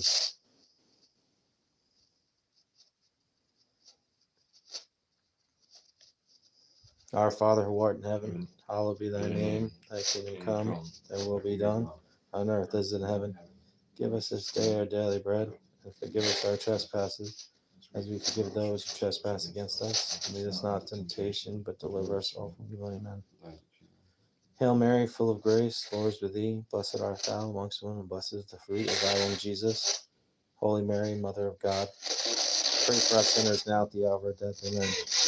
I ask you, Archangel Michael, to bring forth the white light of the Holy Ghost, and let any of these human souls that are here willing to accept, including this woman, God's unconditional love and forgiveness, to go towards the light and bring their loved ones to the light, to give me extra incentive and courage to do so. We ask you this through Christ, our Lord. Amen. It said I was a child.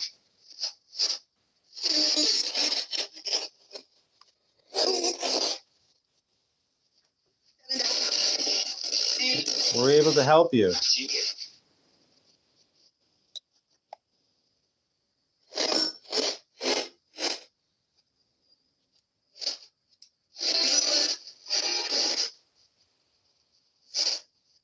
Wow.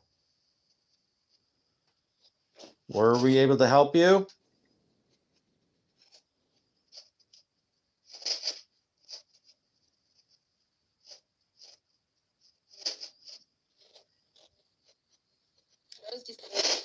Those decide?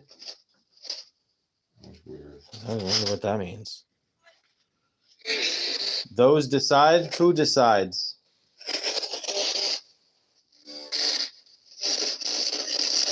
table. The table.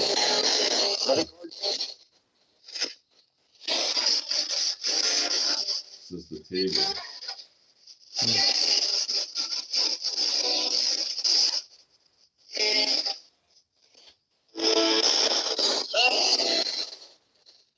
Can you find a way out of here and find peace for yourself? Peace. Wow. It just said peace. Very clear. It is very clear. Well, God bless you. Did you hear what it said before that? He said, don't believe. I'm sure someone doesn't want us to believe. We can talk. They can talk. We can talk. But we do believe, and that's what we call faith. And nothing will steer us away from that. Ready for this one? Do you believe in Jesus Christ? Love.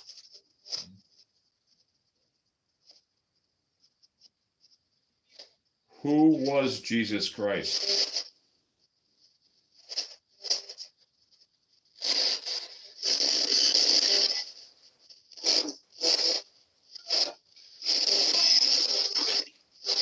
Hunter. Whoa. What did it say? That's it. He said a hunter. Hunter.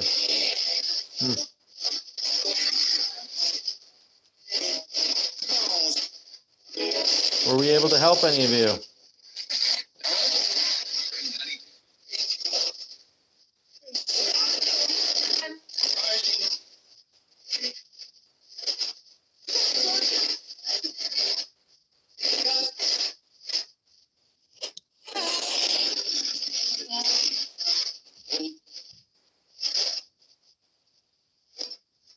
Well, that was our respect to you, in case that could help you.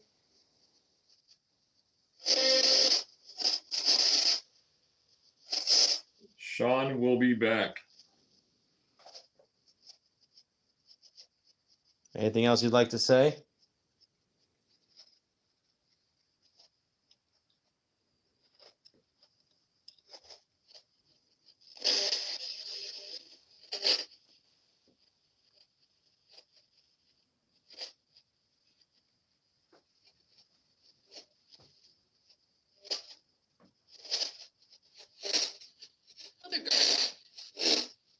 Other girl?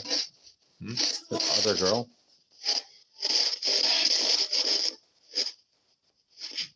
No problem.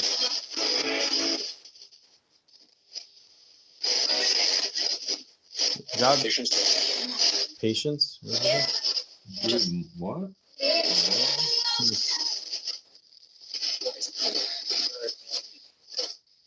God bless any souls that still linger. Thank you for speaking with us.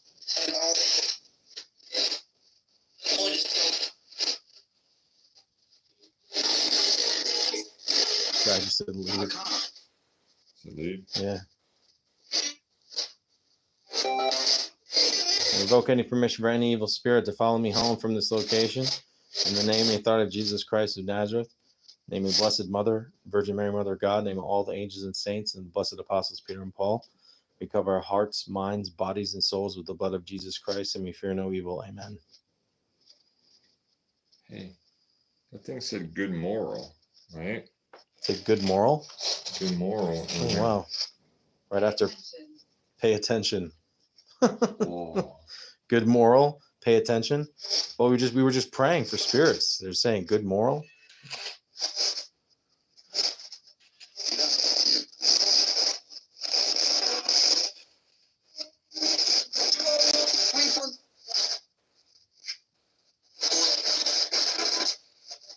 All right. Some say it means the same thing as good morning. It's old fashioned. What does this mean? Whoa, that's good moral is very old. So Oh, I thought you said good moral. yeah, I get good moral means the same as good morning, right? Literally. Or old fashioned. Good morrow to you, my lord. Oh, wow. It's kind of like almost like the Middle Ages. Wow. Oh wow. A parting. Oh wow. A leaving phrase. A parting phrase and short version. Really? Maybe that means someone's crossing over. And that's kind of like they use it in religious context. It's just so many different ones. 19th. Oh wow. A form of. Okay, what's that word? Solicitation. Salutation. See, moral. Salutation. Finds in the dictionary. Look at 1913. Edwardian era. Mm. Could this spirit be from the 1900 early Did that just say heaven? heaven? Yeah. Guys, look what it just said. Does this always say stuff like this? That's really weird, right? That just said heaven, guys. Right at the end. That's what I'm talking about. Yeah.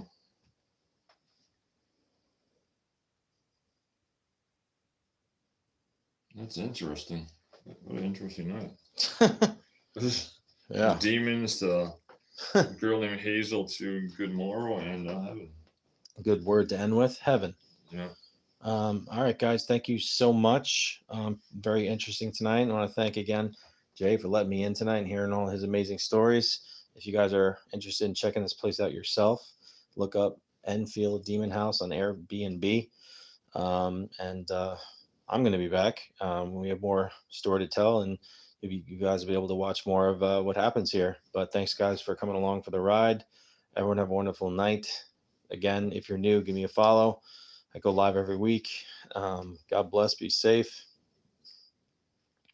And I will talk to you all soon. Thank you so much.